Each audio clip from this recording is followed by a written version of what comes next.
I was free. After saying goodbye to my parents at Yosemite, I headed out to Interstate 5 and drove north. I crossed the Canadian border near Seattle and made my way into British Columbia on my way to Alaska. Dad and I had talked about starting a small flying business back in Texas. While I could have found a place for it in Texas, there were already many other airlines serving rural areas and bringing passengers to big cities. It would have been difficult. I wasn't interested in being a commercial airline pilot. I unfairly thought of airline pilots as just bus drivers in the sky. I wanted to fly small planes to places that hardly anyone visited, but I also wanted to make money. Alaska felt like the best place for that. In Alaska, I found a job quickly because everything was expensive there. I ended up flying small planes for a small company in Anchorage. Frederick Simpson owned a fleet of 6 otters he used to fly small groups of passengers to remote villages and deliver various goods. Working for Mr. Simpson was perfect for me. I gained experience in flying and running a small business. I'm not sure if time heals everything, but it does help cover up the hurts. The last couple of years had been quite something. I had caught my wife with her boss and his wife, and while I had let go of most of the anger, the end of our marriage still affected me. I also had many thoughts about what could have been with Mercedes and, to a lesser extent, Stephanie. Yet time was helping me deal with those feelings. Some memories still stung, but I was learning to accept things as they were. Almost a year after I arrived in Alaska, another birthday came around, and I had settled into a routine of flying almost every day. I had turned 31. In my father's words, I was old enough to know better but still young enough to take chances. I wasn't sure what those chances were, but it felt fitting.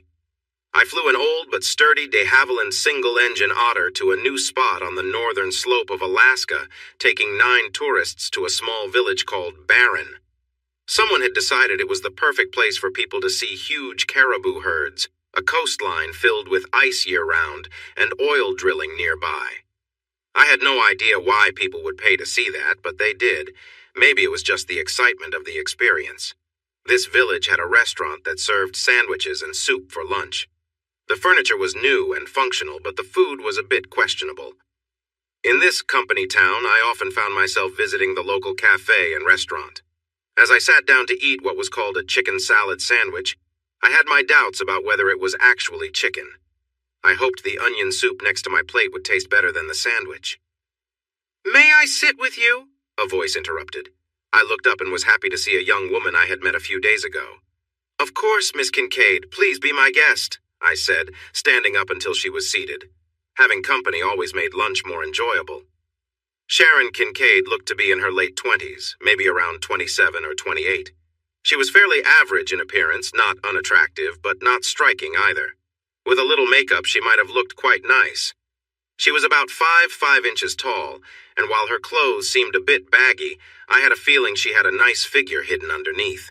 Some of her clothing choices were likely due to the chilly winds outside, even in summer. However, it seemed she preferred loose-fitting attire. I wished she would choose outfits that showed off her long legs a bit more. I have always liked women with long legs. "Sharon," she said as she settled into a chair across from me. "Sharon it is," I replied. I leaned in and glanced around the room. "Okay, no one's listening," I whispered playfully. "You can call me Matt," I added with a grin to show I was joking. "Smart Alec," Sharon said, looking at her sandwich as if it held secrets about its ingredients. "Wow," I responded. "We had just a few hours together on the flight, and now in just a few minutes. It seems like you know me well." She shook her head and rolled her eyes at my silly banter, but a small smile appeared on her face, lighting up her features and easing the stress I noticed earlier. I liked that. We talked, starting with our meals and then moving on to different topics. Her eyes were warm as she relaxed. They were hazel, a color I had never seen before. She also had lovely hands, well-shaped and delicate. After lunch, since we both had no plans and nowhere to be, we decided to take a long walk around the site. We ended up back at the dining facility just in time for dinner. Overall, it was a pleasant day for both of us. I didn't sense that she wanted to leave, which made me feel good. It seemed like we had connected quite well.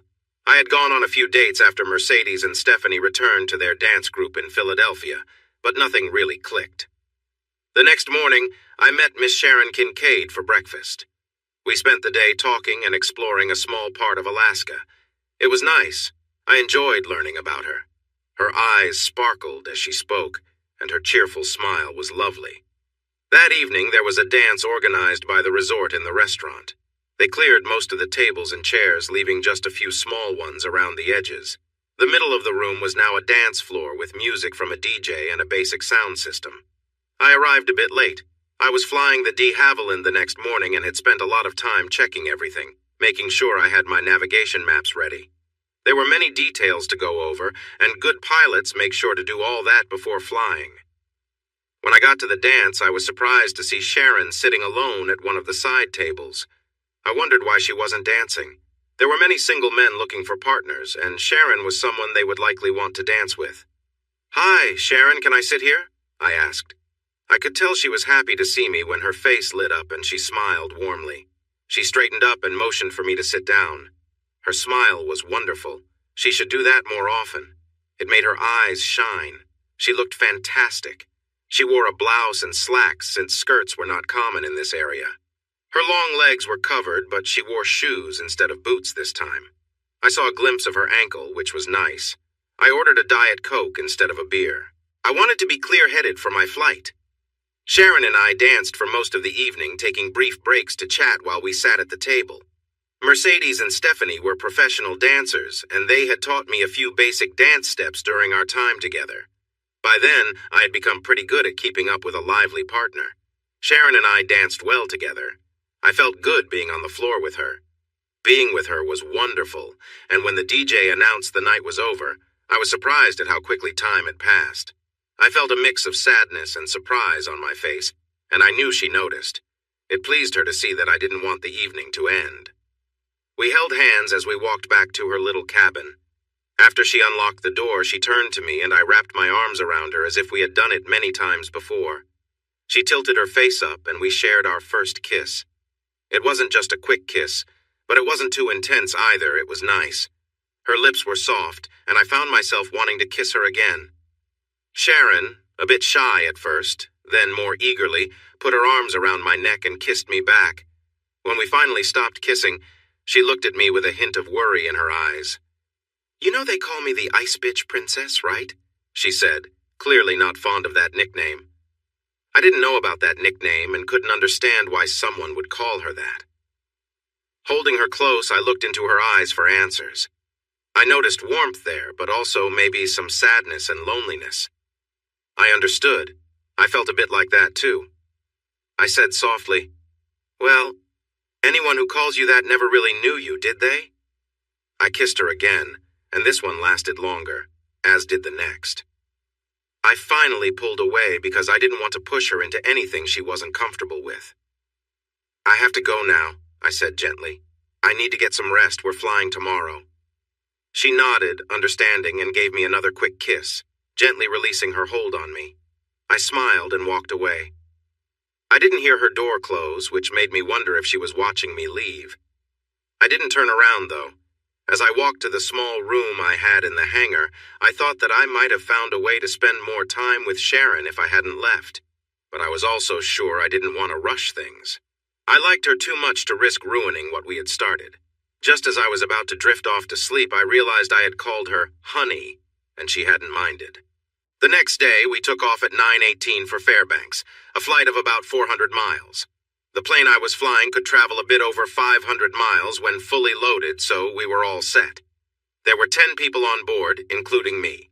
The plane was a float plane, which meant it had wheels below the floats. This way, we could land on a runway or on water. I had not been trained on float planes for very long. Mr. Simpson had wanted to hire an experienced pilot for this kind of aircraft, but he ended up choosing me. To my surprise, he wasn't too upset with my skills. I actually enjoyed landing on water, though it was just as tricky as landing on land if things didn't go well. Sharon Kincaid was sitting in the co-pilot seat for our flight home. I invited her to join me, hoping she wasn't annoyed with me for leaving suddenly the night before or for kissing her. Thankfully, she seemed happy. She smiled brightly and climbed into her seat with ease. Her curiosity about the cockpit was clear, and she looked delightful. I wondered how I hadn't noticed how great she looked before. I could easily get lost in her sparkling hazel eyes. After I finished the usual announcements to the passengers, Sharon and I chatted on the intercom for a while. The rest of the group didn't have headsets, so they couldn't listen in. Our conversations felt natural and easy, helping us get to know each other better. It felt nice. I had missed this kind of connection since Mercedes and Stephanie left my life. We were flying using VFR, meaning I could see the horizon and tell what position we were in. A thick cloud cover floated high above us, hiding the sun, and the wilderness below looked just like all the other untouched areas in Alaska. Around noon, I started to feel uneasy. Fairbanks is not far from where we were, and we had flown in that direction long enough that we should have been nearing the city. But we saw no signs of it. My unease grew. We should have been hearing radio communication and perhaps even spotting other aircraft coming into and leaving Fairbanks, but nothing came through. The visibility was not great, but still it felt strange. Fairbanks November Yankee 105, I called out to the Fairbanks air traffic controller, hoping to get in touch with someone. There was silence. I tried a couple more times, but no one replied.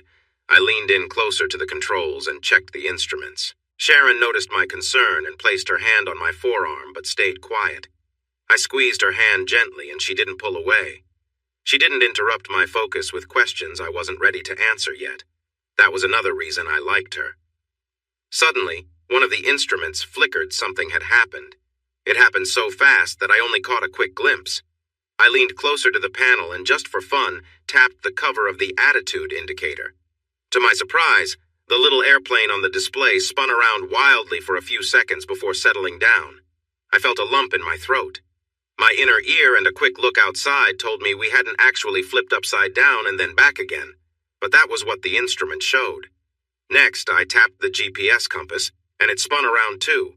Great! Some of my instruments were acting up, and I had no idea which ones I could trust, if any.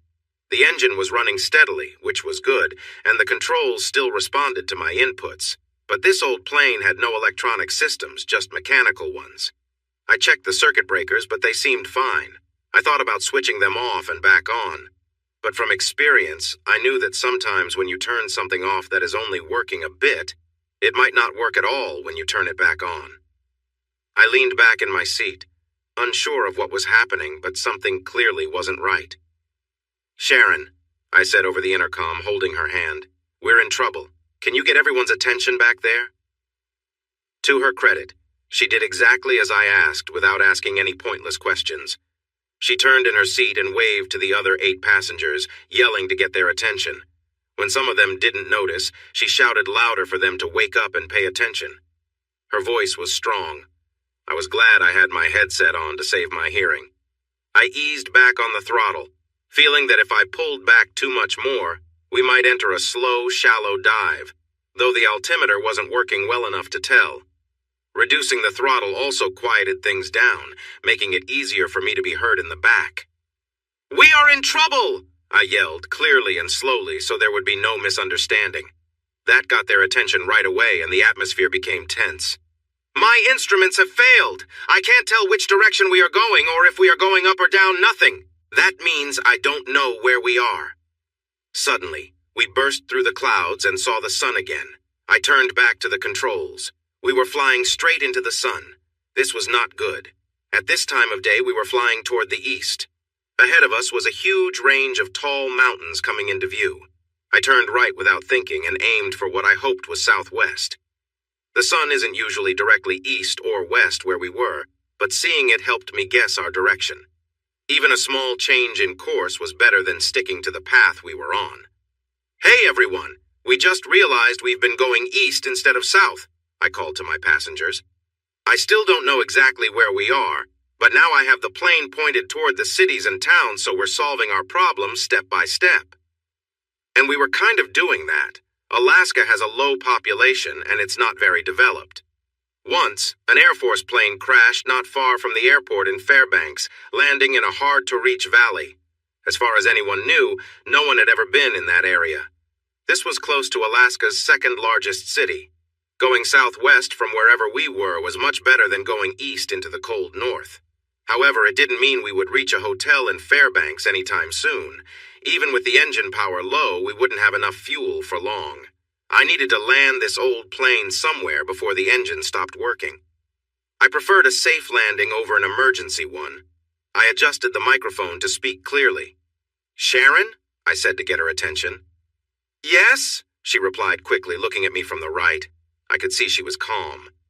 "Can you tell the people in the back what I'm saying for a bit? I need to focus on flying," I asked. "Sure," she said confidently. "Go ahead." "Okay, tell them we'll be out of fuel in about an hour, but it's not urgent right now, we have some time. Then ask everyone to look out the windows for a paved runway. I doubt we'll find one, so if not, look for a lake or somewhere with calm water that I can land on, okay?" She paused for a moment. I realized I'd said that a bit too nicely. I hoped she didn't mind the tone I used. Oops, I might have crossed a line. "Listen up," she shouted from the back of the plane. "Matt says we need to find a place to land. We don't have enough fuel. Look for some pavement or a lake. Let's find a safe spot, okay?" She captured my message well, using words everyone would understand. I reached out and held her hand for a moment. Even with all the chaos around us, touching her felt comforting.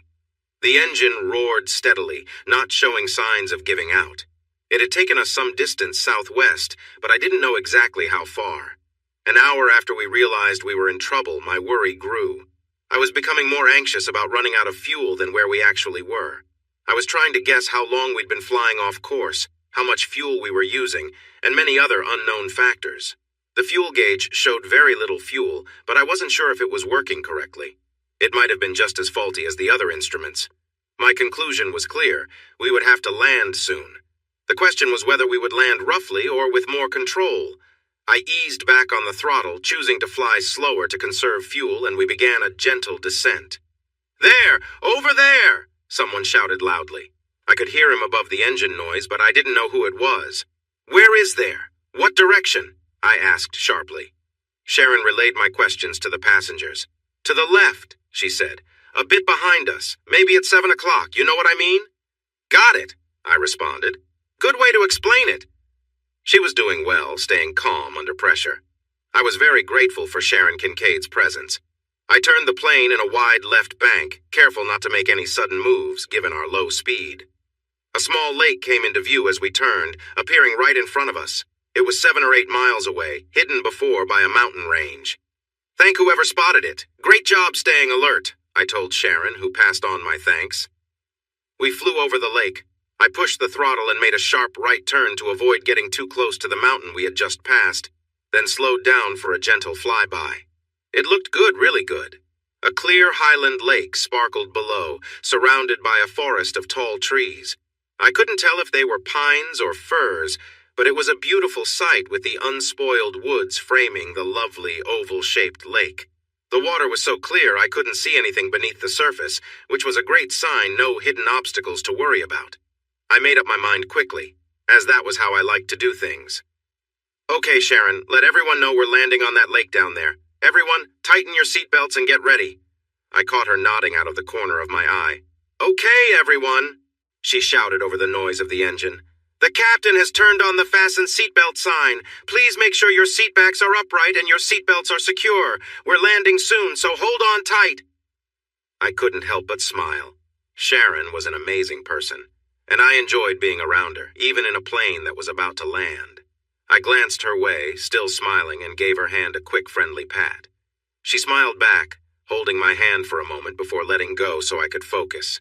I increased the engine power and turned the plane sharply to align with the lake. I lowered the flaps slightly, keeping the plane high enough to clear the treetops, hovering about 35 feet above the thick forest. As we approached, I lowered the throttle and let the plane descend, adjusting the flaps further for a smoother landing.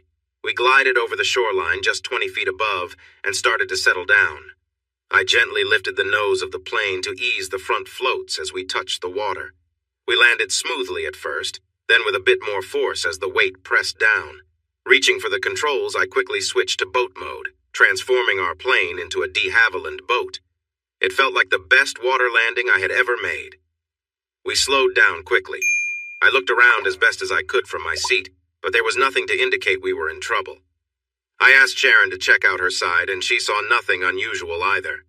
Cheers filled the cabin, and behind me there was a lot of celebrating. Sharon turned in her seat, sharing the excitement and high fives with everyone. We were all thrilled to be down safely. We weren't going to crash now, as long as I avoided the tree trunks floating around. I let the engine run quietly, slowing our speed so I could see better. Finally, I spotted a small inlet to my left. It led to what looked like a beach covered in pebbles about halfway up the cove. Moving slowly, we glided into the narrow waterway. A moment later, the front of the floats gently touched the mostly gravel slope we were stopped. I turned off the engine, turned in my seat, and hugged Sharon. I kissed her warmly, and she kissed me back with excitement.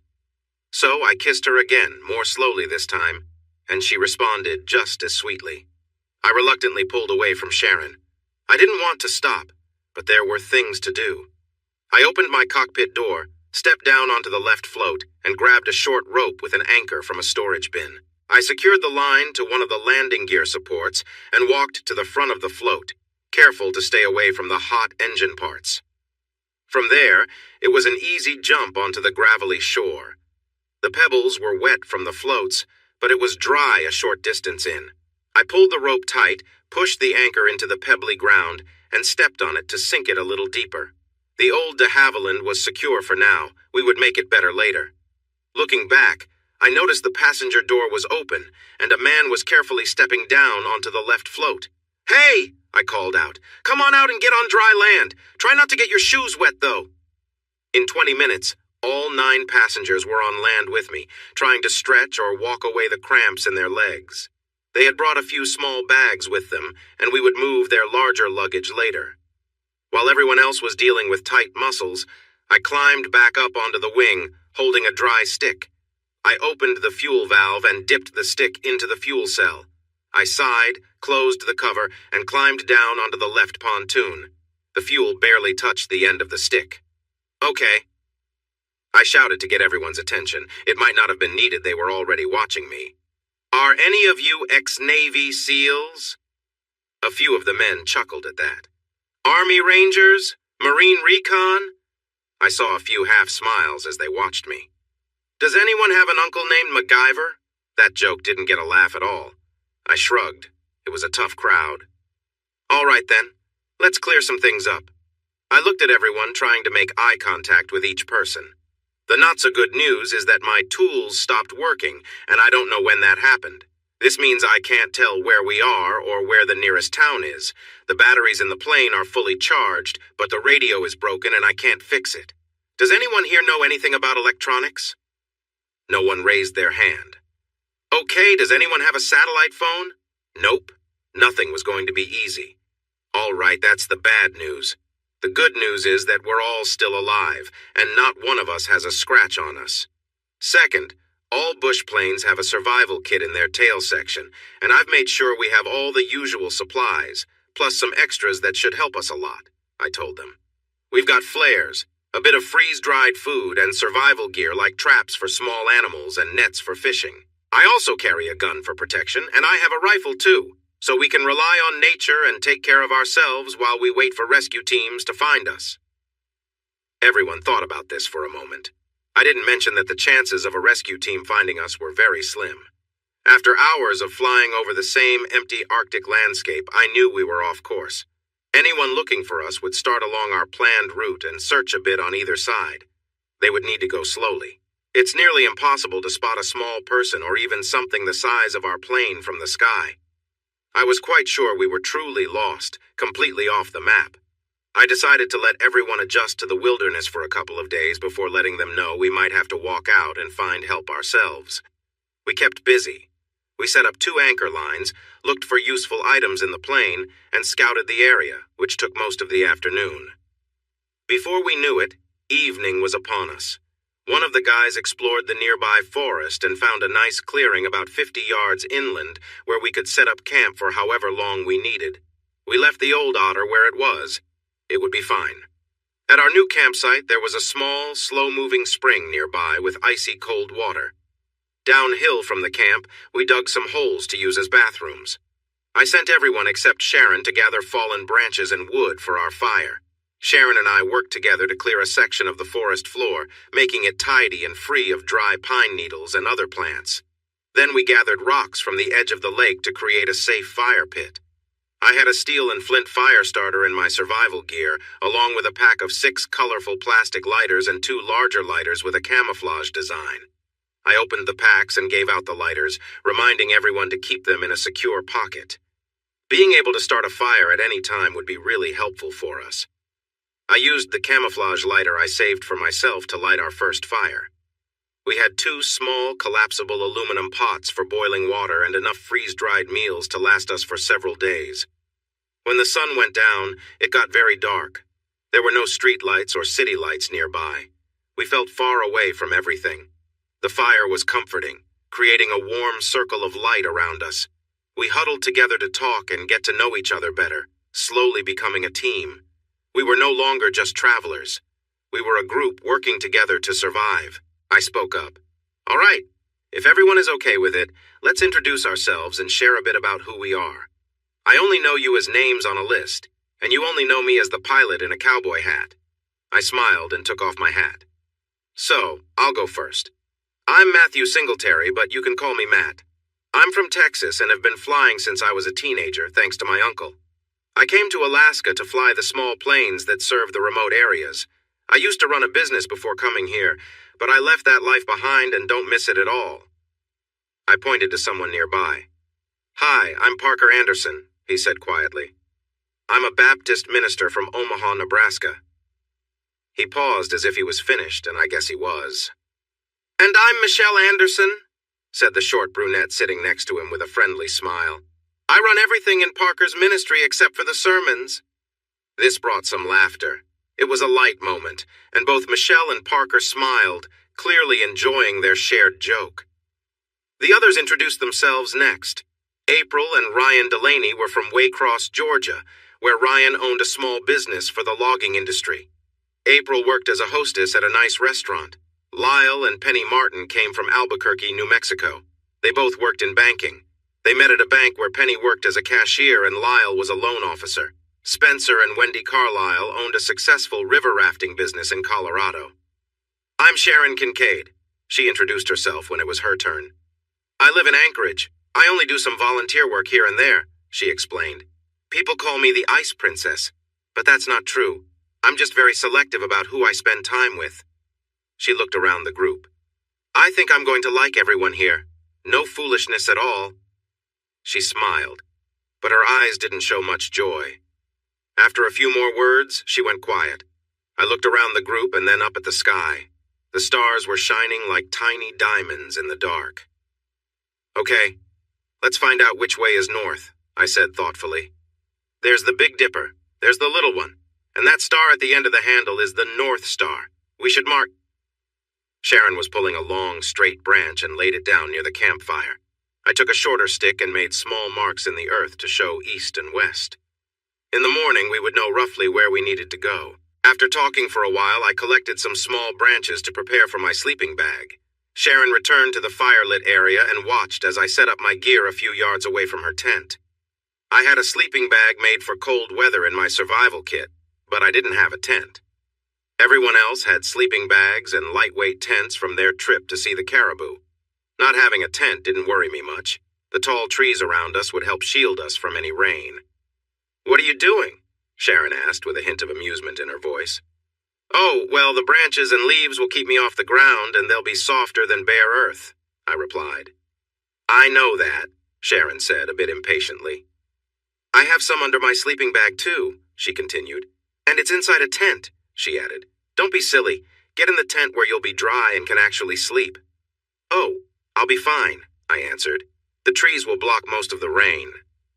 There won't be any rain inside my tent, Sharon replied calmly. Her face was lively, and even in the soft firelight I could see she was a bit pink in the cheeks. Her eyes were wide as she dealt with someone she had previously called a fool. With her hair blowing softly in the gentle breeze, she looked beautiful. Yes, dear, I said with a smile. She laughed lightly, and it didn't sound mean. A small smile appeared on her lips. I picked up my sleeping bag, walked to her tent, and put it inside. I sat down on a tree limb to pull off my boots. and Sharon had already removed hers. She crawled into the small tent, making herself comfortable. As I started to climb in, she tossed my sleeping bag back out. "Hey," I said, not really having anything else to say in the moment. "Don't need it," she replied matter-of-factly. "We'll be warmer this way, and there's no room for an extra sleeping bag in here." Peeking inside, I could see that she was right. There was barely any space. "Right," I muttered. "I heard that," she teased. I crawled into the tent, finding her double-sized sleeping bag covering the entire floor. Sharon was handing me the clothes she'd worn all day. "Could you hang these outside on a branch or something?" she asked. Without saying much, I took her things and draped them over a low limb nearby. I turned back as she called my name one more time. "You should hang up your jeans and that itchy shirt, too," she added with a smile. "Everything works better for warmth this way." I understood enough to know that layers work better up close, and it was getting cooler out here. I slipped off my jeans and shirt, leaving on my socks and boxers, and crawled into the tent as quickly as I could to stay warm. After a moment, I tossed my socks outside too and zipped up the entrance. I adjusted myself on the sleeping bag floor to find her already settled, turned to face me, and offering a comforting, warm smile. "Come on, Matt," she said simply. I slid into place next to her. She pulled the sleeping bag cover over both of us, turning slightly so we could share the warmth. She reached behind me and pulled the sleeping bag up to cover us. I lay on my left side looking at her while she faced me from her right side. We were close to each other, as if we had been doing this for a long time. Her arms rested around my neck. We spent a few minutes sharing soft kisses that felt nice without being too intense. My left arm was under her neck and my right arm was around her shoulders. "You know," she said quietly, "if you had asked me in a better way last night, you could have joined me in my sleeping bag." I wasn't sure what she wanted to hear, so I told her how I felt. "I want our first time to be something we both choose when we know it's right. We probably won't need any special words for that," I replied softly. Sharon propped herself up on her elbow and looked into my eyes in the moonlight. She seemed to find what she needed. After a gentle kiss, she lay back down with a happy sigh. We slept peacefully in each other's arms and woke up in the same position, sharing more kisses. "Hey, Matt, what should I do with this big box?" Spence called out. He preferred to be called Spence instead of Spencer. He was in the back of the Otter trying to save anything useful from the inside of the airplane. At first, I wasn't sure what he meant. Then I saw him lift a large package from the last seat in the cabin. It looked somewhat heavy. I adjusted the weight on my hip. A lot of people in Alaska carry items for protection, but I was still getting used to it. "I have no idea. Bring it here and let's see," I replied.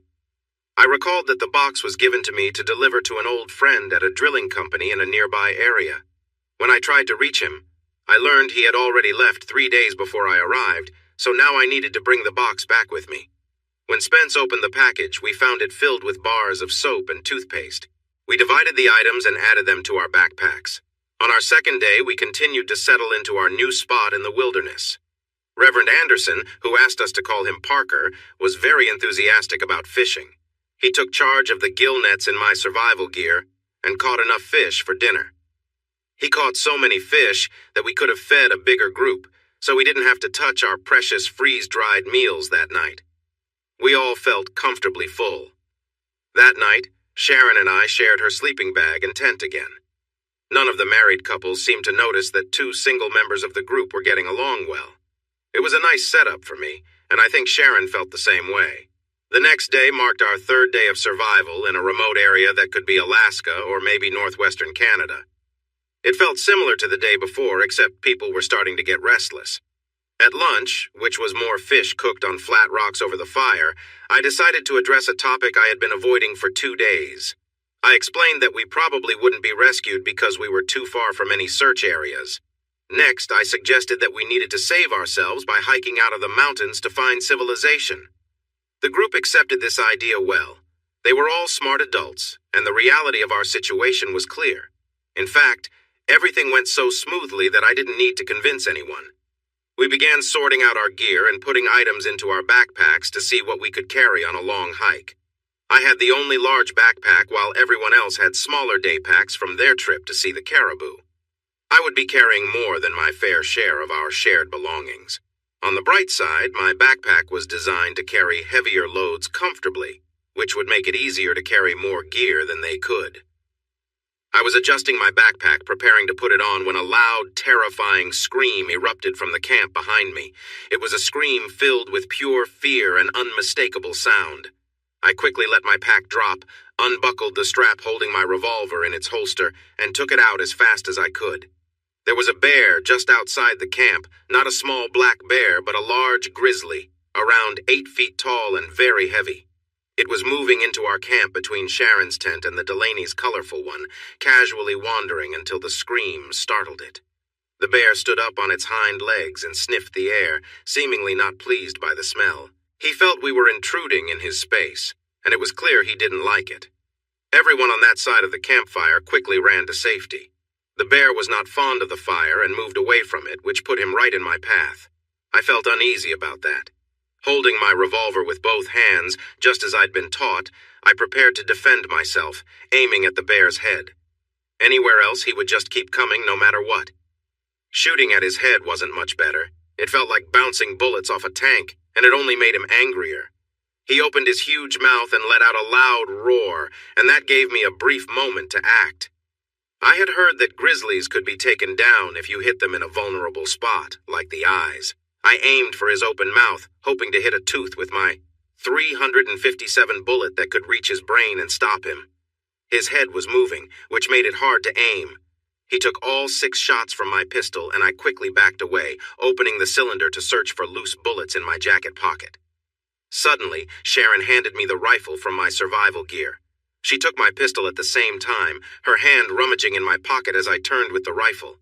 The Remington 700 is a bolt-action rifle, so I couldn't shoot as fast as before, but when a .300 Magnum hits something, it causes serious damage even to an 8-foot-tall grizzly. The first shot hit the top of his skull, and the second one chipped a piece off his forehead. Since I couldn't hit his mouth, I aimed the third bullet at his chest, which rocked him back.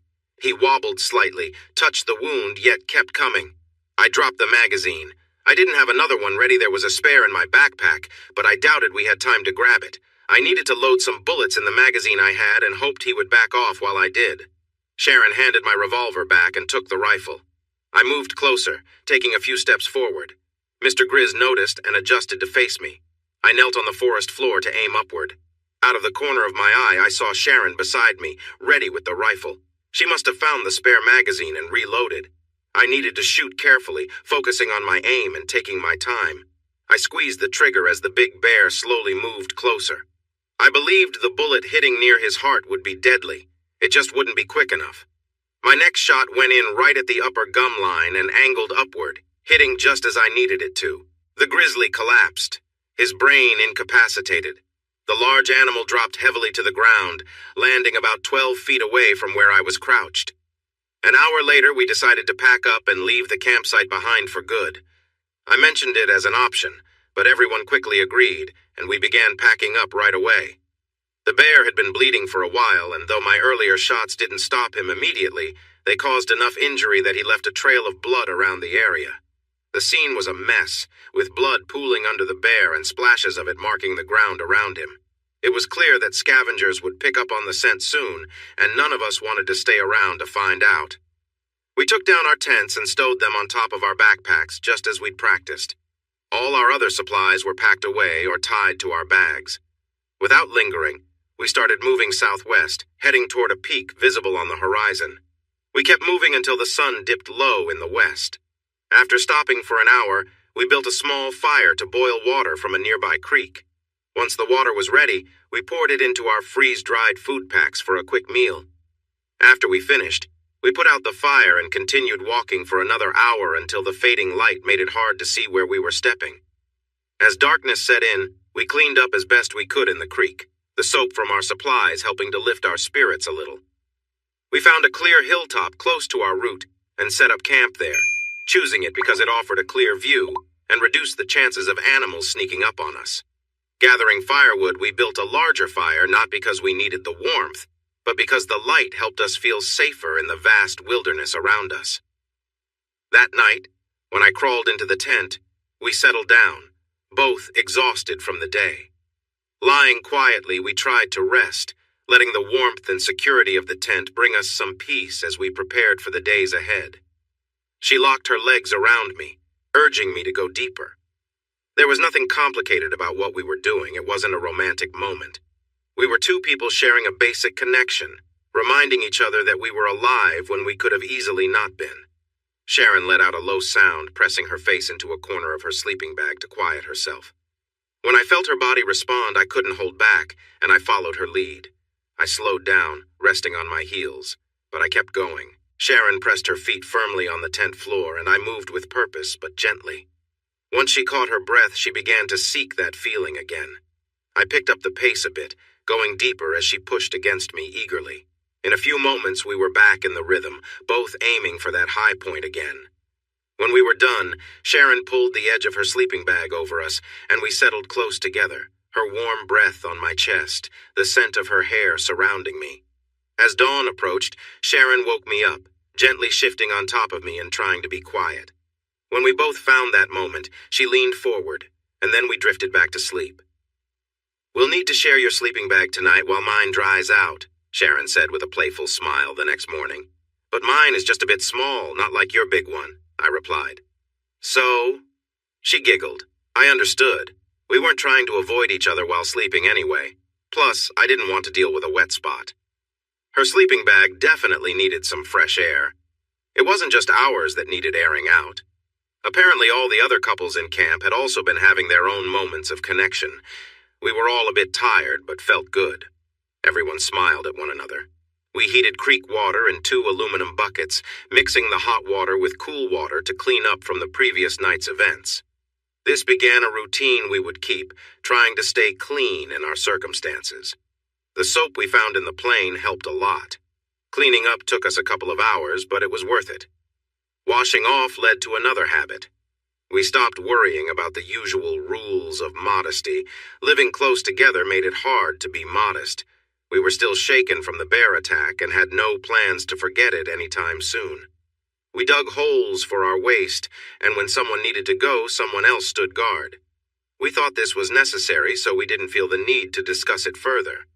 Our modesty took another hit when we realized we would have to change into sleepwear every night. No one wanted to sleep in the sweaty clothes we wore during the day.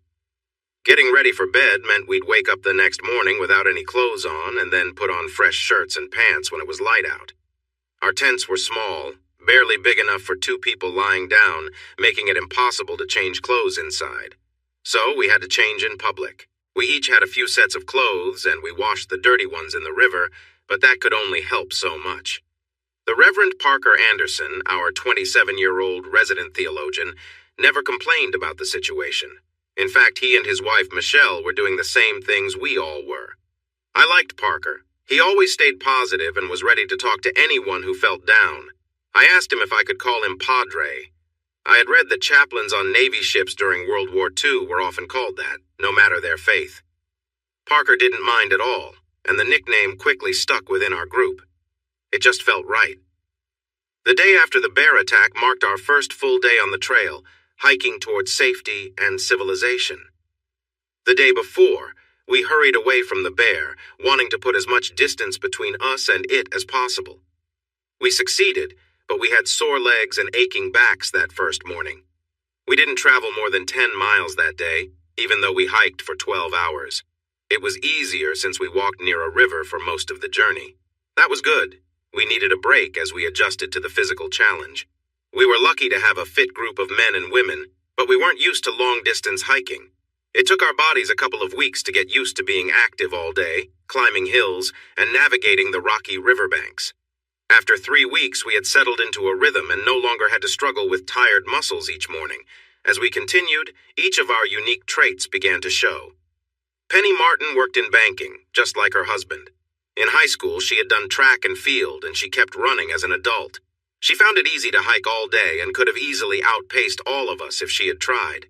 Her husband, Lyle, loved fishing too and often worked with the gill nets.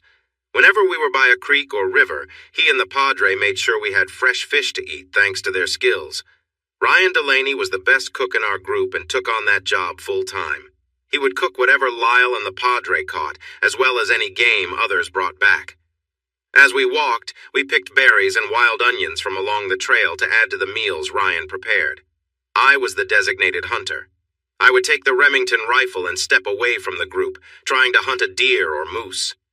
I started with 30 rounds and had already used some, so I was very careful with the rest, aiming to get as close to my target as possible. Sharon became our camp guard, usually carrying my .357 Magnum to accompany people to the latrines we had dug or to keep an eye on those gathering berries. Everyone found ways to help out as we worked toward our shared goal. About a month into our journey, I was out front with the rifle, hoping to find a deer or moose for dinner. We wanted to smoke some meat to take with us, so I was also searching for firewood. I followed one of many game trails that twisted in all directions. As I moved down a ridge, I spotted 2 healthy deer about 100 yards away, seeming to lick at a rock. I was downwind, creeping low and slow so they didn't know I was there. The larger deer raised its head to look around, and I froze, worried that I might have scared it. Crouching behind a small boulder, I had a clear view through my scope and knew just where to aim. The big deer took a few steps toward me, and I stayed calm. I took a deep breath, exhaled, and gently squeezed the trigger. The loud shot echoed through the mountains. The big deer fell, not moving after hitting the ground. The smaller one bolted away. I could have tried to shoot it too, but it would have been risky, and we didn't need more meat at that moment. With only a little bit of supplies left, I didn't want to waste anything, so I decided not to shoot. I walked down the slope to the dead deer and took a closer look. The rock it had been licking was a few yards away, untouched by the mess from its death. Then it hit me. I remembered something from an old TV show. Just like people, wild animals need salt, but there are no easy ways to get it in the wild. Animals have to find the minerals they need naturally. We ended up carefully scraping parts of the salt deposit with our knives and used a hatchet to break off bigger pieces. There was a lot of mineral residue in the soil around us, but we left it there. We gathered enough to give everyone a pound or 2 to carry. We didn't really know how much we would need, but it seemed smart to take extra instead of running out. The salt made the food that our chief cook, Ryan Delaney, made taste a lot better. The salt added to our load, but we accepted the heft because of the taste it added. For a while, we had been trying to lighten our packs. Sharon and I were sleeping under a rain fly that had been over her tent. This way, we didn't have to carry the weight of the tent and rain protection. We had gotten rid of my sleeping bag and were only using her larger one to save more weight. Everyone else was doing the same. We kept all of the supplies for my 2 guns, a couple changes of clothes, and now the salt, but everything else was optional. We were becoming a tight group of hikers moving through the wilderness. "Do you have something to say to me, Matt?" Sharon asked softly one cool night as we sat together in the dim light. "Maybe 3 little words?" she joked. We had been getting closer over time. We had shared moments before, so we were getting to know each other in a different way. We talked almost all the time, sometimes forgetting the others were there, and spent an hour each night softly conversing in our sleeping bag. Well, I thought. Oh, I know. It's going to rain? Oh, wait, that's 4 words. I looked out at the twilight visible beneath the rain cover. Oh, I know. It is raining. Yes, that's 3, I teased back. We were close together, and I was cuddling against her back when her elbow playfully bumped my side. Try again, she said with a smile. Oh, I'm not sure, I replied, wishing I had some protection for my ribs. I rubbed the spot where she had nudged me. Well, there is, no, I couldn't say that. What? She asked impatiently. I was just thinking. I could say I love you, but you already know that. It would not be anything new for you to hear. I don't know how she managed to turn towards me so quickly, but she did. Say it again, she urged softly after a quick peck. I love you, Sharon Kincaid, I said to her. This time the kiss was gentle and longer, filled with warmth. I love you, I repeated. I really enjoyed these kisses. They felt like everything I needed. Why haven't you said that before? She asked. Why didn't you? I replied, sending the question back to her. She leaned close for another sweet kiss. Because the boy has to say it first, she said with a giggle. Are you serious? Here we are in the 21st century and you can't say, I love you first? I asked in disbelief. Nope, she replied firmly. It has to be the boy. Well, I said it now, I pointed out, and you still haven't said it to me. She pressed her lips against mine and climbed closer, wrapping her arms around my neck. I love you, Matthew James Singletary, she said softly and kissed me again. I love you so much.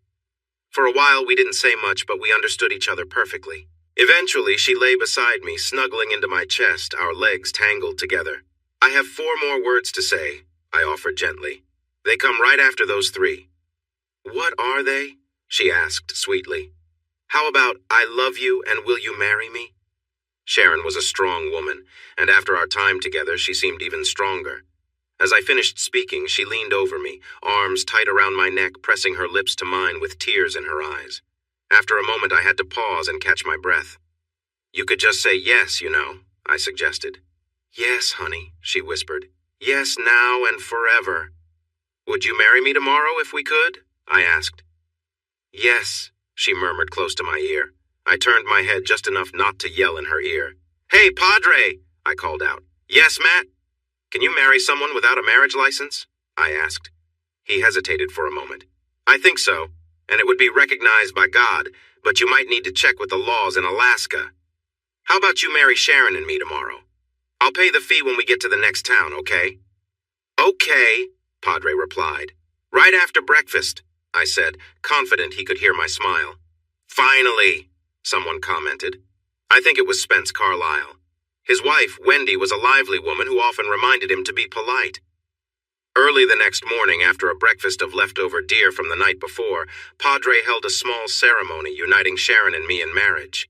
We were on a ridge, overlooking a river valley with snow-covered mountains behind us. It felt like a sacred place. I gave Sharon a wedding ring I'd carved from a piece of pine using my pocket knife. It wasn't fancy, but it was meaningful. She seemed to value the gesture, and I think that's why she had tears in her eyes. Luckily, she didn't scold me for being bold, which was always a plus. We continued on, moving slowly in a southwestern direction. Every night we checked the North Star and planned our path for the next day. Days turned into weeks, then a month. We walked on and on. I lost track of how far we traveled because we often had to go around steep rock faces, avoid tricky mountain slopes, or find safe spots to cross rivers. There was always an obstacle in our way. It was mid-August. Our plane had landed in early May when we arrived at another wide river. It was too deep to walk through, so we needed to build a raft to cross. We had done that twice before, so we knew what to do. We just needed to find the right logs. Logs are heavy, and carrying them is challenging. We needed to look for a spot where the trees were close to the water to make it easier. I turned my back to the river to look at the trees behind us. I was almost convinced we might need to move further up or down the bank to find better logs when Sharon gasped. She hurried around behind me, reaching into a pocket on my backpack. What are you doing? I asked. She didn't answer. She unzipped the pocket, pulled something out, and dashed toward the riverbank. I turned to see what she was up to. There, not 50 yards away on the river, was a small boat, about 20 feet long, painted bright blue and gold, like the Alaska State Troopers' colors. The person steering the boat had likely seen us. We stood in plain view on the bank, but I wanted to make sure. I pulled out my .357 and fired 3 quick shots into the air behind us. I thought the loud sounds would definitely catch the man's attention. Sharon made sure of that. She pulled out the flare gun I'd been carrying since we left the float plane on that distant lake. She aimed at the nearby patrol boat and fired almost straight ahead. The bright red flare shot out, heading straight for the small boat. The pilot saw us and the flare very clearly. The loud noises made him more alert, and the bright flare showed exactly where we were.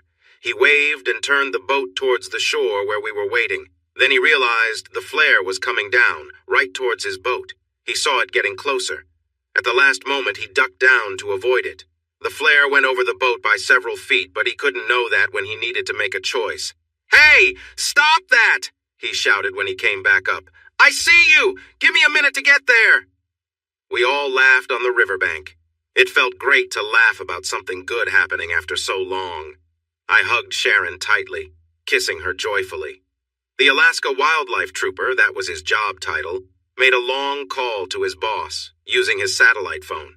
I noted to myself to get one of those for emergencies away from the city. Trooper Adams shared our names and details with his supervisor while I guided him.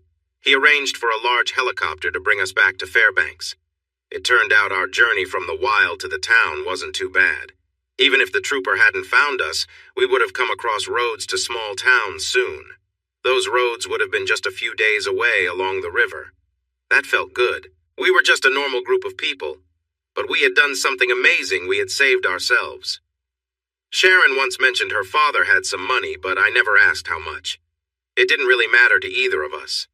It seemed her father had quite a lot of money, and his property helped us right away. He owned a large, nice hotel just outside Fairbanks.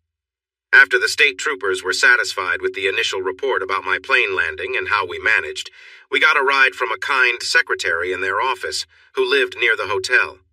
As we walked into the lobby, we instantly felt out of place. Our clothing was worn out and a bit ragged, and we smelled pretty strong. Out on the trail, we blended in because everyone else was in the same boat. But in this fancy hotel lobby, we clearly stood out. We paused for a moment, trying to figure out how Sharon would reach someone in her father's business world. It was the second day of September, and we had been missing, presumed dead, for almost 4 months. We weren't quite sure how to say we were back and ready to live again. Sharon solved that problem quickly. She spotted a tall woman in a dark gray business suit and a white blouse walking towards us, followed by a group of other professionals. "Teresa!" Sharon shouted. "Teresa! Over here!" The woman didn't look our way. She heard Sharon because I saw a few people in her group turn to look, but the woman didn't respond. That really upset Sharon. "Teresa Cunningham, you need to pay attention to me," she yelled. That certainly got a reaction. The woman turned, surprised, and quickly found an angry Sharon. Her mouth dropped open, and a shocked look crossed her face. She instinctively handed her phone to a man behind her, expecting him to take it. He caught it, but not without some trouble. Teresa walked towards us, and Sharon rushed to meet her halfway across the lobby for a big hug. I followed along at a slower pace. The two women were emotional, and Sharon was trying her best to explain the long journey we had all taken back to civilization while wiping away tears. It wasn't going smoothly. I touched Sharon's arm, and she turned to me. "Teresa has always been a great friend," she said warmly, before turning back to Teresa. "Terry, I want you to meet my husband, Terry Matt Terry." I reached out my hand. "Nice to meet you, Miss Cunningham," I said, remembering how Sharon addressed her earlier. Teresa seemed a bit confused. She looked from Sharon to me and back several times. "Sharon? Husband? Oh my gosh, when? How? I mean, where did—" Sharon saw her confusion and took pity on her. "Terry, there's a lot to catch up on, but for now, could you help us get a room? We're tired and really need a shower." "Yes, maybe even 2, I added. Sharon smiled up at me. "Maybe more," she said. "Oh yes," Teresa replied. I couldn't tell if she was reacting to our strong smell or to Sharon's suggestion. "Simon," she called out to her group that had been following her across the lobby. "Put Sharon Kincaid, put Mr. Kincaid's daughter and her husband in the penthouse. Now!" Simon seemed to be the hotel manager because he quickly approached the check-in desk, talking fast and making hand gestures to the hostess. Moments later, he returned with a key card for us. He gathered the 3 of us and led us to what appeared to be the VIP elevator. Before the doors opened, he swiped the card on a device next to it. The elevator stopped on the 15th floor, and Simon guided us to a pair of tall double doors that opened into a large suite. Inside, Sharon and I sat on one of the 3 sofas in a sitting area, which was a few steps down. Miss Cunningham was on another sofa, facing us. I felt a bit uneasy because I had been sitting on hard surfaces for months. I promised myself to get used to being comfortable again. "Risa," Sharon started. It seemed she and Miss Teresa Cunningham were friends before all the recent events. "Risa, Matt and I, we tried using our credit cards, but they've all been canceled. I think Matt has a few bills that got wet, but I have no cash at all. Could you ask Uncle Cal if we could get a couple of company cards until we can until we can get our lives back in order?" "Oh," Sharon added, "and I need to call Mom and Dad to tell them I've returned home." Teresa went bright red. "Of course, dear," she replied quickly. "I'm so sorry. I've just been shocked, and I can't think straight." She looked embarrassed for not having suggested those things sooner. "Here, sweetie," she said to Sharon, handing over her phone. It's unlocked. Your parents' numbers are saved. While you talk to them, I'll call Cal and get things started, okay? Sharon took Teresa's phone and scrolled through the contacts to find the number she wanted. This left me and Miss Cunningham looking at each other. We studied one another for a moment. Teresa Cunningham was a striking woman, probably in her early 40s. She had dark eyes and calm features. Her raven black hair was almost shoulder-length, framing her kind face. I guessed she was a high-ranking executive based on her confident presence. I leaned closer to her while Sharon was on the phone with her mother. "Miss Cunningham," I began. "Please, call me Teresa," she said with a warm smile. "Then I'm Matt Matthew James Singletary, to be exact," I replied with a smile of my own. "If I may. Could we, Sharon and I? Is there any way to get a line of credit or something from the shops on the lower level? We'd gladly pay it back as soon as we can. We both really need some clean clothes. We're starting to feel uncomfortable, not just for ourselves, but for everyone around us." "I'm sorry, Matt. This is so frustrating. I'm better than this. I'm just in shock." She stood up and walked to a small table by the door. She picked up the house phone. "This is Miss Cunningham," she said when the front desk answered. "Do you know who I am?" "Good. Do I need to ask for Simon Humphrey, or can you help me?" "Great. Could you please find Mr. Charles and Miss Reardon and have them come to the penthouse right away? Also, can you arrange for lunch to be sent up for 3? Something big, please, big portions, all right?" She looked at me and raised an eyebrow. "Big portions? For 2 very hungry people," I joked with a smile. "And lots of drinks. But no plain water. We've had enough of that for a lifetime." She smiled at that and started to relax a bit. She passed on the final details to the person on the other end. "Yes, that will be all for now, thank you," she said, hanging up. She pressed a button and listened for a moment before dialing again. "Donna," she said once she was connected. "Is Cal available?" "Yes, please interrupt the meeting. This is really important. I'll wait." It was only a few seconds. "Cal, if you aren't sitting down, you should sit. You won't believe this Sharon Kincaid is alive," she exclaimed to Cal. "Yes, I'm here in Fairbanks in the penthouse suite with her and her husband right now. Yes, husband." She glanced at me and smiled slightly. "I don't know, Cal. There's so much I still don't understand." She looked at me again. "Maybe temporary credit cards or a cash advance?" I suggested quietly. She nodded in agreement. "Cal, can you arrange for a couple of corporate cards for Sharon and her husband Matt Singletary to use until their personal cards are back?" "Yes, Singletary. Matthew Singletary. Perfect. And can you have them delivered by courier? That would help. Oh, can you also call Mr. Kincaid and share the news? Awesome. No, that should be all for now. Thanks so much, Cal. Goodbye."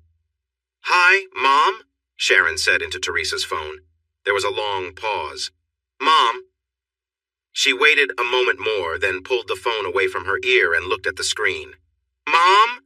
she asked again, then sighed loudly. "Hello?" She looked at me, clearly confused. She answered, Sharon explained, and then there was just silence. "Hello?" "Yes, Jenny. It's Sharon. Yeah. Yes, it's me. We all just walked out of the mountains after the plane crash." "She fainted. Mom fainted," Sharon told us quietly, while she listened to the distant voice. When I was about to say something about her comment, she waved her hand at me and stuck out her tongue with a smile. Since our return to civilization, I had been getting increasingly annoyed when people called what happened a crash, because that was not the right word. Sharon knew it was bothering me. I turned my focus back to Teresa Cunningham, who was observing me too. "So, Miss Cunnin Teresa," I corrected myself. "What do you do for Mr. Kincaid?" "I'm a consultant of sorts. I travel to Mr. Kincaid's various businesses and offer management help," she replied. That rang a bell for me. I nodded to show I understood. "Sounds a lot like something I did in a past job," I said. "My boss called me his paladin, sent out to find the troublemakers and figure out who was stealing money and, well, things like that." I smiled. "Really?" Teresa replied politely. "We should sit down and share stories sometime," she joked. She clearly accepted me and saw me as someone similar. That was nice. I'd been wondering how I would fit in with Sharon's friends. On the flip side, Teresa might still be a bit shaken from seeing Sharon alive again and could still be controlling her feelings. She might be a serious businesswoman after all. "Mom!" Sharon shouted. Yeah, it's me. No, I'm fine, really. We are in Fairbanks, at Daddy's hotel. Yeah, they're taking great care of us. She was a bit annoyed, but then she brightened. Yes, I do have someone I want you to meet. She smiled. When you get here, Mom, you'll like him. They talked a little longer before Sharon hung up. She looked around happily. Mom's going to book a flight here. She's in Florida, and she doesn't know when Dad will be back. What is Dad doing in such a far-off place, Teresa? She asked, confused. Honey, I have no idea, Teresa admitted. You'll just have to ask him when he arrives, she added. The two of them settled in for a long talk, catching up on their friendship before Sharon went on her adventure in the North Slope. I listened for a bit. All right, I finally said. I don't know about you two, but I feel a nice hot shower calling my name, and I can't resist any longer. I smiled as I stood up. Ooh, Sharon sang happily. Me too. Wait for me, babe, she exclaimed. Teresa, she said, turning to her. Cunningham. My husband and I need to clean up a few months of dirt. It might take a while, just so you know. She looked at me briefly before turning back to Teresa. And if we find something nice under all that mud, we might stay a bit longer, okay? She said, hinting at things not said openly. I'll call and have lunch brought in, Teresa said, glancing at her watch. How about exactly 12 noon? That will give you almost 2 hours to clean up. How does that sound? I looked at the clock on the wall and gave Teresa a quick thumbs up. I hurried to catch up with my wife as she headed for the big bathroom. I arrived just in time to help pack clothes we wouldn't wear again into plastic bags we found in the closet. We would find a fire pit for them later. A bit past noon, Sharon and I came out of the bathroom wearing fluffy white robes. On the table near the balcony door, we found 2 large trays filled with food and drinks. A couple of young interns that Miss Cunningham had called for were standing nearby. Sharon and I invited Charles Mallory and Samantha Reardon to join us, and soon, the 5 of us, including Teresa, were enjoying thick sandwiches and big bottles of soda things that Sharon and I had only dreamed of while hiking in the mountains. Charles and Samantha were interns, not paid any better than most interns, and they likely wished for a feast like this one too. Teresa made Charles and Samantha our personal helpers, and they did an excellent job in my opinion. They quickly found my parents' location and phone number because I didn't have it. Mom and Dad was just a contact on my old phone, and all I had to do was press the little green phone icon to reach them on my now disabled phone. Sharon and I, along with everyone else in our survivor group, were considered dead by the authorities. Once the paperwork declared us deceased, it was hard to get back to normal life. I talked to my surprised parents and arranged for them to come to Anchorage. They needed to find a place to store their large RV before heading this way. Teresa had upgraded their tickets to first class without telling me. Teresa took on the role of our guardian, doing small things like the ticket upgrade for my mom and dad. Generally, if Charles and Samantha couldn't get something done, Teresa would handle it. She managed to push through many mid-level managers at Kincaid Business, getting things done efficiently. She had a team of 3 lawyers from Kincaid working on fixing the records of our group's deaths in whatever system needed changes. In just a day and a half, I had a new phone with all my contacts restored from the cloud. I was once again a pilot recognized by the federal government, my Alaska driver's license was updated, and my bank accounts and credit cards were back in use. Everything was in order. They even brought tailors to measure me for a whole new set of clothes. I complained a bit. First, I could pay for what we needed myself. Second, I didn't see the point in having custom-made jeans and shirts. Plus, Sharon and I were both going to gain a little weight now that we weren't constantly hiking every day. No one seemed to pay much attention to me, but they were polite about it. Teresa arranged for everyone in our group to have a full health check. We spent our second day in civilization at a hospital being examined and checked. At the end of the day, we were declared very healthy, which we already knew. That was the last time we were all together. After that, everyone went home to their usual lives. I went home with Sharon. Sharon and I sat in hard plastic seats at the airport, holding hands, talking quietly, and leaning against each other comfortably. I'm sure no one had trouble noticing we were in love, okay? Maybe it was a little obvious. But we didn't care what anyone else thought. We were at Anchorage International Airport, having flown in from Fairbanks, waiting for Sharon's mother. Judith Kincaid had a difficult journey to reach Anchorage. Her husband's corporate jet was lent out to a businessman in Europe, leaving her without a way to fly. Every other flight in that direction was fully booked.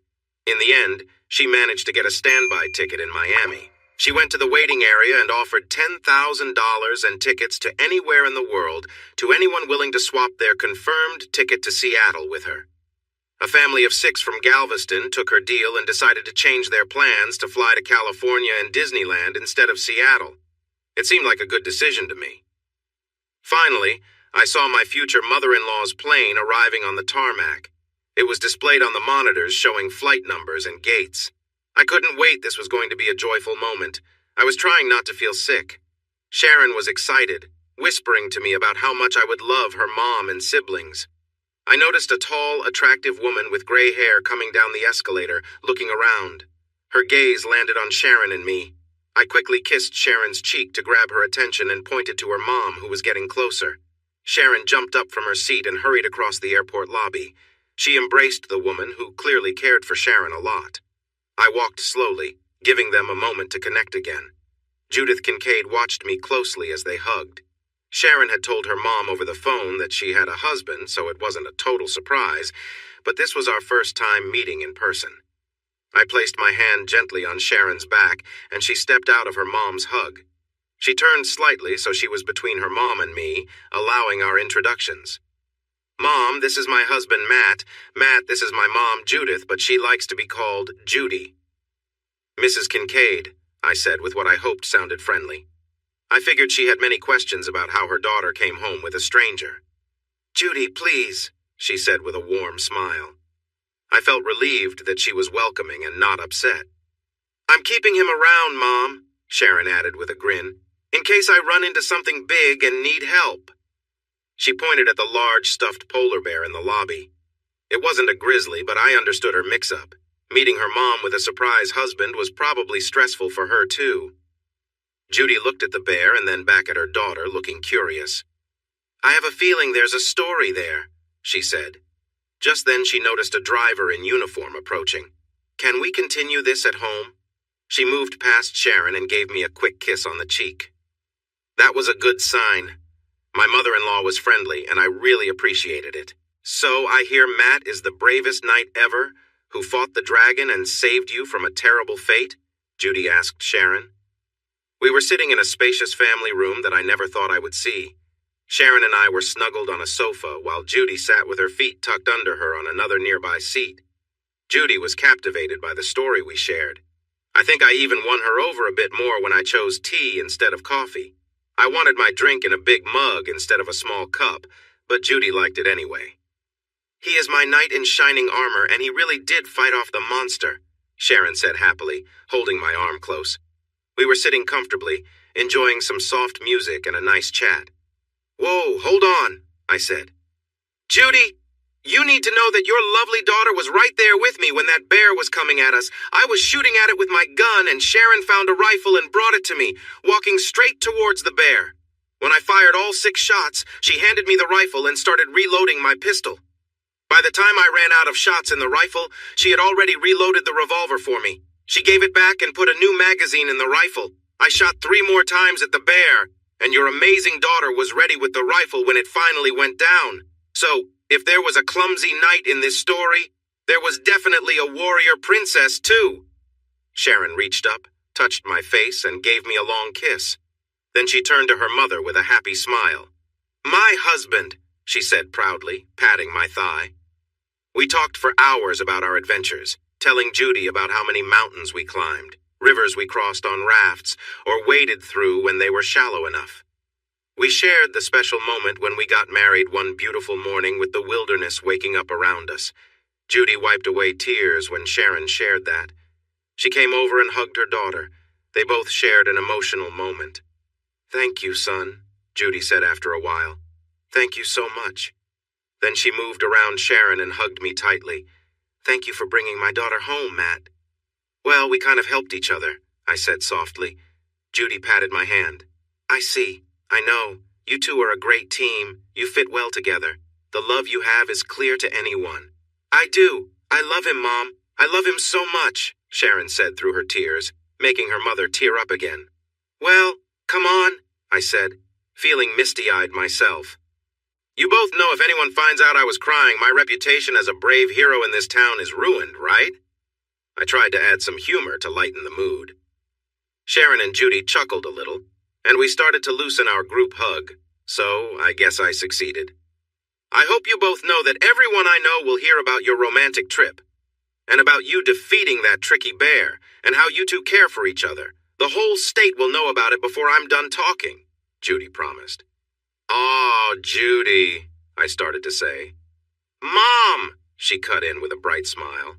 "Aw, Mom," I replied, then paused. Both women looked at me, waiting for me to continue. I shrugged. I have no idea what I was going to say, I confessed with a sigh. Lost my train of thought. They both laughed at me. I was just a guy, after all. We hugged again and settled down for more tea and stories from our adventure.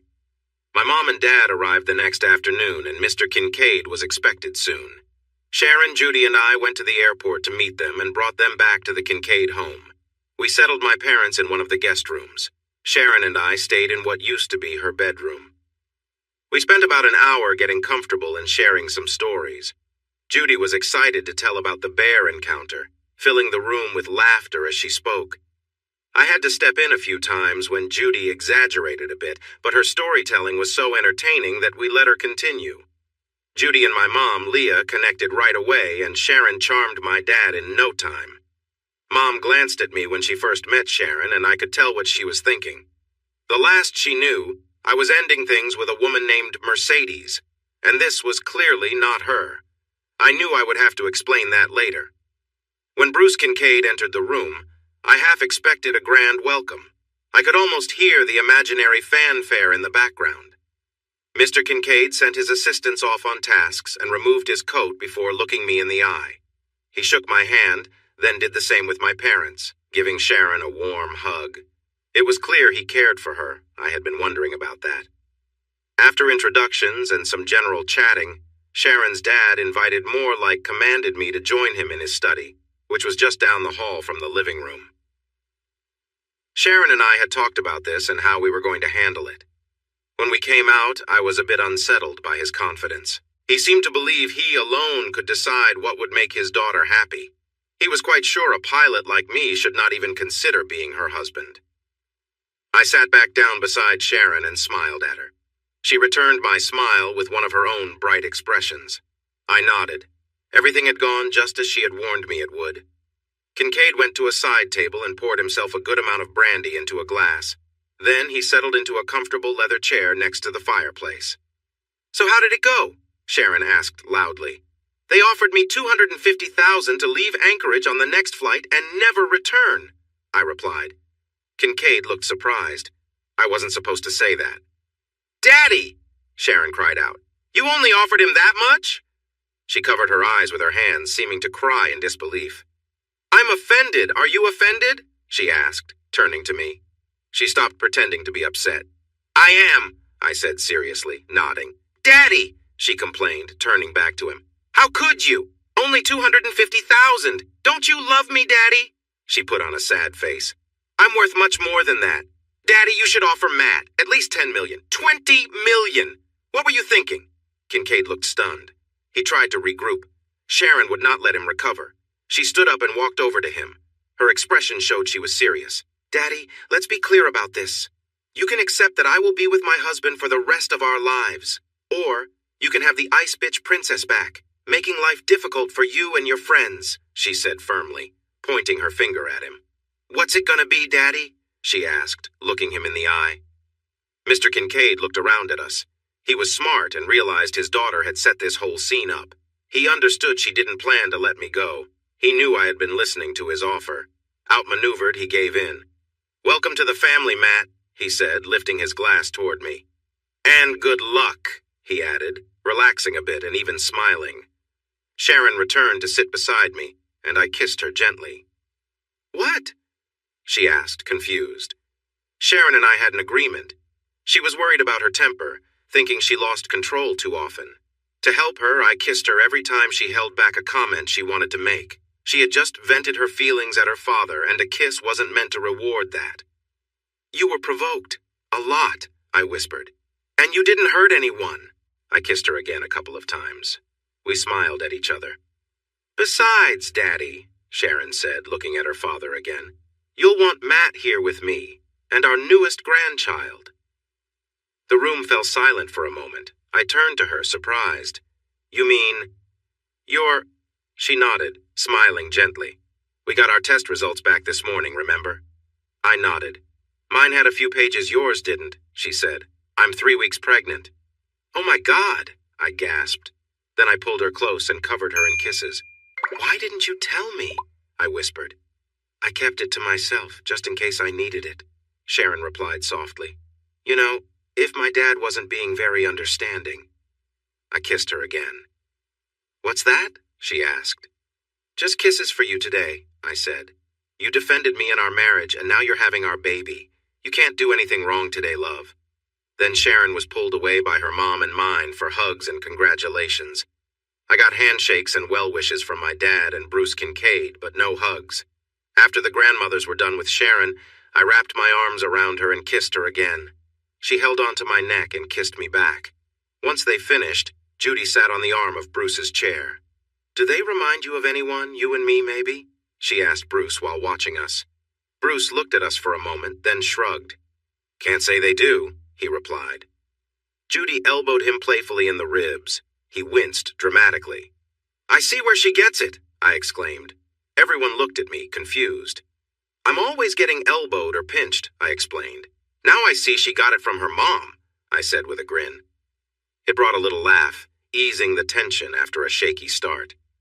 Hey, Bruce, just asking for advice, I continued. Do you think a little discipline could help with that elbowing habit? He thought for a moment. I'll let you know, he said, taking the easy way out, and got another playful nudge, but he smiled back. I was starting to like my new father-in-law, and I thought he was warming up to me too.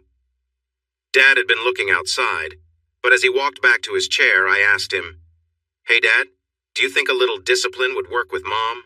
Would it help with her more, energetic little pats? Dad raised an eyebrow and sat down without answering. He shook his head. Why not? I asked with a chuckle. Mom was looking at a painting as she made her way back to her chair. As she passed, she gently patted me on the arm. That won't work at all, dear, she said softly. I enjoy it too much, she explained, and moved past to sit quietly next to my dad. Dad shrugged and made a playful face, pretending to be overly pleased. Judy burst out laughing. She tried to cover her mouth with both hands, but her giggles escaped anyway. She enjoys it too much, Judy exclaimed, leaning against her husband and playfully trying to muffle her laughter. I felt my eyes widen in surprise. I looked at Sharon. Don't even think about it, she warned with a serious look. She leaned in close to my ear. I'm expecting a baby right now, you know, she whispered gently. Her eyes sparkled with excitement. Our marriage in the woods was real, but it wasn't recognized legally in Alaska or anywhere else in the United States. To fix that, we organized a civil ceremony with a marriage license we had paid for a week later. Sharon and I didn't want a big, fancy wedding with lots of guests and stress, but we didn't manage to convey that well. So a month after our civil ceremony, we stood in front of the preacher at the church the Kincaids usually attended and shared the same vows we had exchanged in the woods. Mother Kincaid invited 216 people. Sharon's father gave us a wedding gift of unlimited travel on one of the world's largest airlines, and we took full advantage of it. Our only rules were that the destination needed to be warm, we wouldn't wear heavy clothes, and the hotel had to have plenty of hot water for showers and baths. After months without proper cleaning routines, we were ready to enjoy all that comfort. Thomas Bruce Singletary was born a little less than 8.5 months after we found out we were expecting, and his sister Judith Leah came along 14 months later. From the moment they were born, I felt completely enchanted by them, and they knew it. We agreed to wait before having any more children, wanting to give our first two a chance to grow up a little first. I was certain that Sharon loved me deeply, and we were incredibly happy. That was true until I learned that nothing between a man and a woman is ever completely perfect. Sharon was very ill. She had been getting worse for nearly a year. The cancer was serious. It was taking a toll on her day by day. She had held on for almost 4 months longer than the doctors expected. But as we returned to the hospital this time, we both knew she wouldn't be leaving. Her breathing was short and labored. The pain relief wasn't enough anymore. She was in a lot of pain, but she was fighting hard to stay alive for just one more minute to be with me and our 2 children. The suffering was overwhelming. I stood up from the chair by her hospital bed and leaned over my wife of just a few years. I kissed her lips. I wasn't sure if she could feel it, but maybe she could.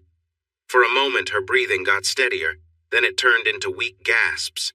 I leaned in to whisper in her ear, "Honey, I will always love you.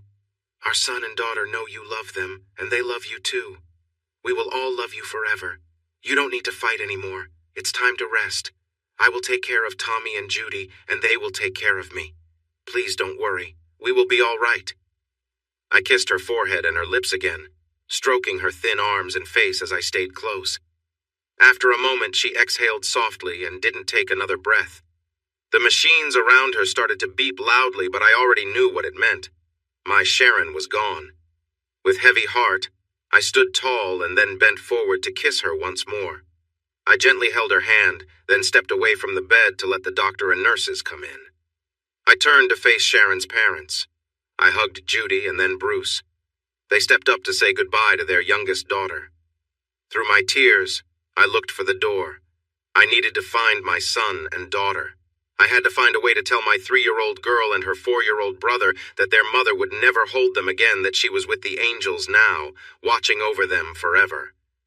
I wandered for a while, lost in my sadness while trying to be both mother and father to my little ones.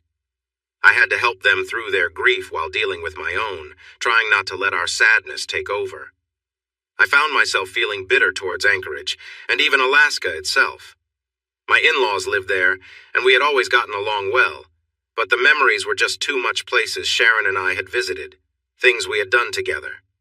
Like animals seeking a safe place to heal, my children and I returned to Texas, where we wouldn't be reminded every day of our loss. Bruce and Judy, my children's grandparents, were not pleased with my choice, but they understood. They were well off and could visit us in Texas whenever they wanted. A trust fund set up by a great-aunt for Sharon matured the year after Tommy was born, and I received the funds after Sharon passed away. I didn't want the money. I tried to give it back, but my in-laws wouldn't accept it, and my great-aunt had passed away. So, I suddenly became a multimillionaire. I decided to use the money wisely and set up 2 trusts, one for each of my children to help them with school or whatever else they wanted to do in life. The extra money stayed in a bank, earning more for my kids and me than we could ever spend. At home, my parents decided they were done traveling around the country looking for the perfect RV campground. Now they planned to wander during spring and autumn. For summer and winter, they thought travel was just too much trouble. They welcomed me and my 2 kids back with open arms.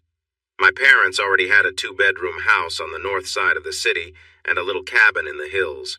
They sold that house and moved to a 4-bedroom home, suggesting that my brother Tommy and sister Judy might want to visit more often.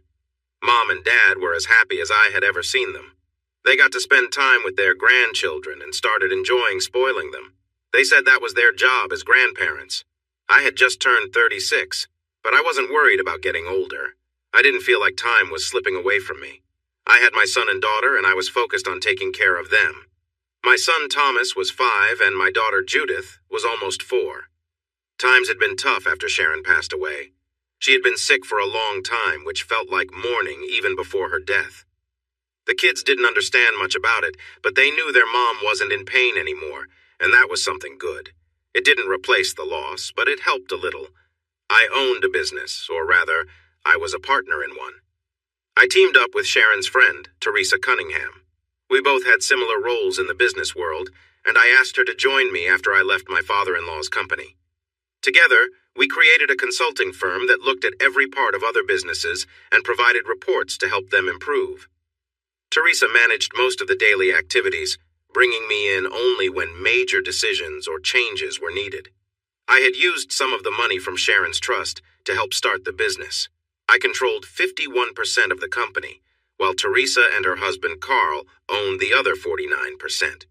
Eventually, I planned to make it easy for them to buy my share because I didn't want to work too hard. I just wanted to spend most of my time raising my 2 children, and that's exactly what I did. On a bright sunny day in Texas, my son and daughter convinced me to take them to a place that served pizza that looked like cardboard. In return, they could enjoy lots of small rides and games made for young kids. Even though Judy was not yet 4, she knew how to put a game token in the slot and clapped her hands joyfully while waiting for the game to start. Only after that would she hop on a ride or begin playing the game. Sometimes, I wasn't sure what the games were about, but my kids seemed to just know how to play. That was what mattered. They were having fun. I sat in a booth and watched them a few feet away on a ride. It was a merry-go-round that turned slowly. I thought I would be bored riding it myself, but they looked like they were enjoying themselves. I had helped them get on the ride before sitting down again. I felt responsible for making sure they were safe while we were there. I looked around at the other parents and waited for a special pizza I had ordered, hoping it would taste better than the ones on the buffet. The kids would join me after the ride to eat the pizza or choose something from the buffet. I suspected they would pick from the buffet instead of eating what I had ordered. Watching their happy faces made me smile. Sharon was always in my thoughts, but we were trying to carry on without her. It had been almost a year since she had passed away. "Hey, cowboy," a woman said. "Got room for a couple of girls?" I was wearing a cowboy hat, so the word cowboy felt fitting, but I wondered why someone would. Then I recognized her voice. I turned and saw a beautiful woman with a little girl standing next to her. "My God," I said softly. "Mercedes?" I was up on my feet before I even realized it, looking at a lovely woman with dark hair and bright blue eyes. She smiled nervously at first, then with more confidence. I wasn't sure if I should hug her. I wanted to, but I remembered she had been married. I had read she was getting a divorce, but I didn't know if that was true. "Hi, Matt," she said quietly. She stepped close and gave me a light kiss on the lips, easing my uncertainty. I almost pulled her into a hug to return the kiss warmly. I held her elbows gently and found myself pulling her a bit closer. She seemed happy to come closer for another kiss. I knew I wouldn't cross any lines with a married woman, and I believed she understood my feelings. Still, her behavior felt different from what I expected from someone married. Suddenly, I felt a little tug on my jeans. I stepped back a bit from Mercedes and looked down at the cutest little girl I had ever seen, aside from my own daughter, Judy, of course. I couldn't help but smile at her. She wasn't shy at all. She returned my smile with a big grin. "Are you my mommy's friend?" she asked in a sweet voice. I bent down to talk to her at her level. I always thought it was rude for adults to look down on kids. "I think I must be," I replied.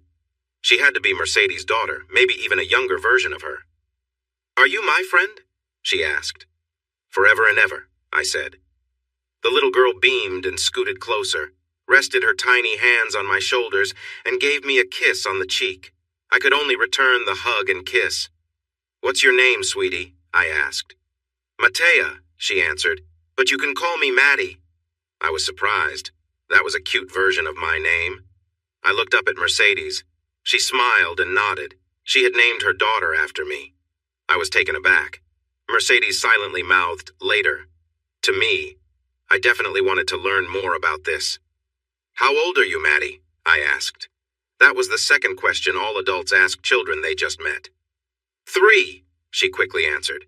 She knew how to play along too. She had a bit of trouble showing me 3 fingers, needing to use her other hand to help. I stood up and scanned the area for my kids. Just then, the ride they were on stopped, and they climbed off, looking at me and the 2 new friends I had. I turned to them as they rushed over. "Tommy, Judy, I want you to meet some very good friends of mine. This is Mercedes and her daughter Maddie." The kids paused, unsure of what to do for a moment. To break the silence, I suggested we all go grab some pizza from the buffet and get some drinks. Judy, of course, wanted to check out the ice cream machine right away, but I gave her a knowing look. She understood. She was just testing the waters like all kids do. Before long, all 3 kids were on one side of the booth, happily eating pizza and chatting as if they had known each other forever. They started a game of kicking their feet against the bottom of the table to hear the noise. "I'm pretty sure people who kick tables don't get ice cream," I said loudly. The kicking stopped right away. While I was bringing plates of pizza back to the table for the 3 kids and getting the special pie I ordered, Mercedes ended up sitting close to me on our side of the booth. At first, there was plenty of space, but she quickly moved closer. We were sitting hip to hip, with our elbows touching. I didn't mind. I actually liked it, but I didn't get to ask a few questions, I said. Like, what brings you here and other things? I thought that might start a conversation. I didn't realize I was speaking loud enough for everyone to hear. How to find you? Maddie replied right away, pointing at me. Her voice cut through all the noise around us. I was surprised. I don't think my chin dropped, but it might have. I glanced at Mercedes. Her face was turning red. She wasn't looking at me. Maddie was thrilled at how her words affected the adults at the table.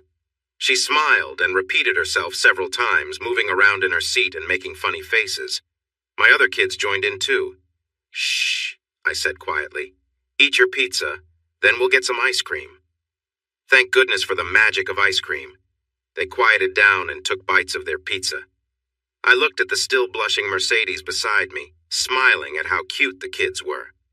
For the record, I said, I've been looking for you too, but my friend couldn't find you. You just vanished. You were looking for me? She asked, surprised. She met my gaze and her blush began to fade.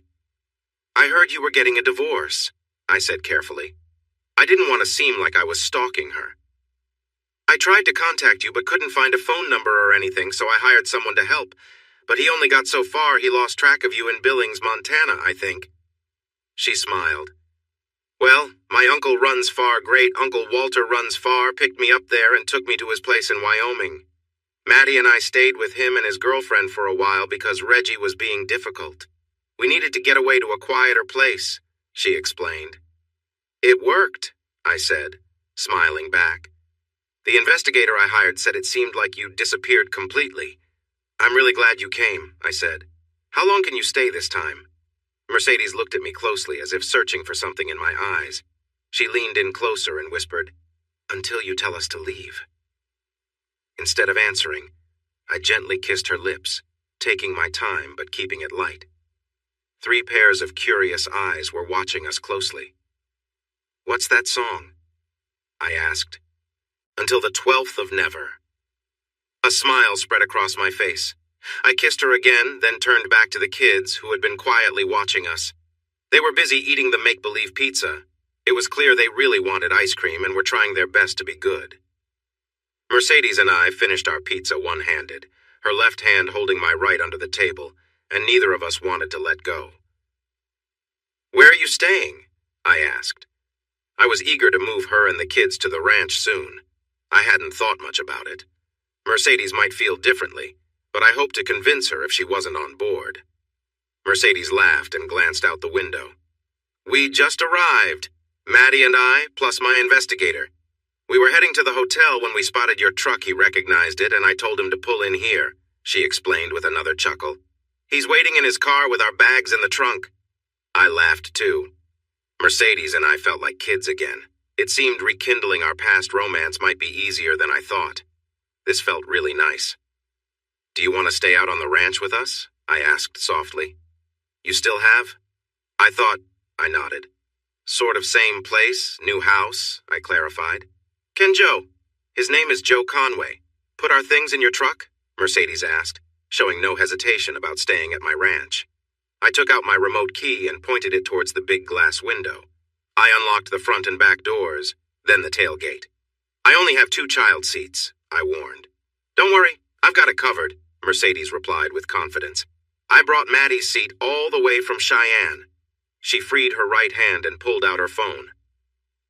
Joe, Mercedes, would you please put our things in Matt's truck? She asked. In the back part? She added, glancing at me. Have him put them in the truck bed, I told her, as a plan began to form in my mind. Tell him that we can pay a bit more for the concierge service, okay? I thought that was fair. Private investigators usually didn't deal with carrying bags or setting up car seats. Daddy, my son Tom asked. I raised my eyebrows to show I was listening. Are Maddie and, CDs? He asked, glancing at Mercedes. Are they going to stay with us? He finished. I think so, I replied calmly. Mercedes has been my friend for a long time, and I think Maddie will be my friend too. And they can be your friends as well. What do you think? Tom shrugged. It didn't matter much to him. Okay, he said, accepting it all. Yay! Judy cheered happily. New friends sounded great to her. She paused, her eyes shining with excitement as she turned to Maddie. Do you want to ride horses? Maddie's eyes opened wide. Horses? She shouted, clearly excited by the thought of horse rides. She nodded eagerly. We had just about finished the pizza. There were only a few crusts left and one slice of mushroom resting in the center of a plate, but that was all. Ice cream cones were licked clean, leaving the three little faces covered in sticky cream as they tried out new games. Before he left, Joe had put Maddie's booster seat between Tom and Judy's, which I thought was nice. Tom's seat was still on the driver's side, right behind me, which was where he liked to be. Judy didn't mind, so everything was just right for the three kids. They all fell asleep within just a couple of minutes after we drove away. I had made sure to get comfortable bench seats put in the new pickup, both in the front and the back. I noticed Mercedes looking at the sleeping kids with a warm smile on her face. Since they were asleep, she unbuckled her seatbelt and moved closer to me. If that's not the cutest back seat full of kids in the world, I don't know what is, she said with a joyful tone. I glanced in the rearview mirror and had to agree. 3 lovely children, and 2 of them were mine. Baby, Mercedes said quietly. I'm really sorry about Sharon, she continued. That was so sad. She was such a wonderful woman, I replied. She was a great wife and a fantastic mother, but she was in a lot of pain when she passed. It was tough on Judy and Tom, but we had time to prepare for it, and now we're slowly moving on, I explained. Mercedes gave my arm a gentle pat and kissed my cheek. I have a message for you from Sharon, I said after a moment. Mercedes looked surprised and a little uneasy. A message from a wife who had passed could be more than a little unsettling. I glanced over at her. Well, indirectly anyway, I said, giving in. I looked out the windshield at the road ahead. A couple of months before she passed, Sharon sent everyone away and had me lie next to her on the hospital bed so she could talk to me without tiring. I pointed at a building we were about to drive by. It was Jesse's barbecue where Mercedes and I first met. She recognized it right away. Oh, honey, we have to go there soon, okay? She said excitedly. I noticed she was calling me honey again, just like she did before we separated years ago. I liked it. It felt nice. We will, I promised, giving her a reassuring pat on her thigh. We will. Anyway, Sharon told me that when she was gone, she wanted me to find a woman to love and who would love me and our children. She made me promise, I said to Mercedes. Mercedes looked down, studying her hands in her lap. So, I don't want to scare you away, but my dear wife asked me to find love and let my children be loved too, so if that's not what you want. I paused, taking a moment to find the right words. If you're not on the same page and it's going to be like last time...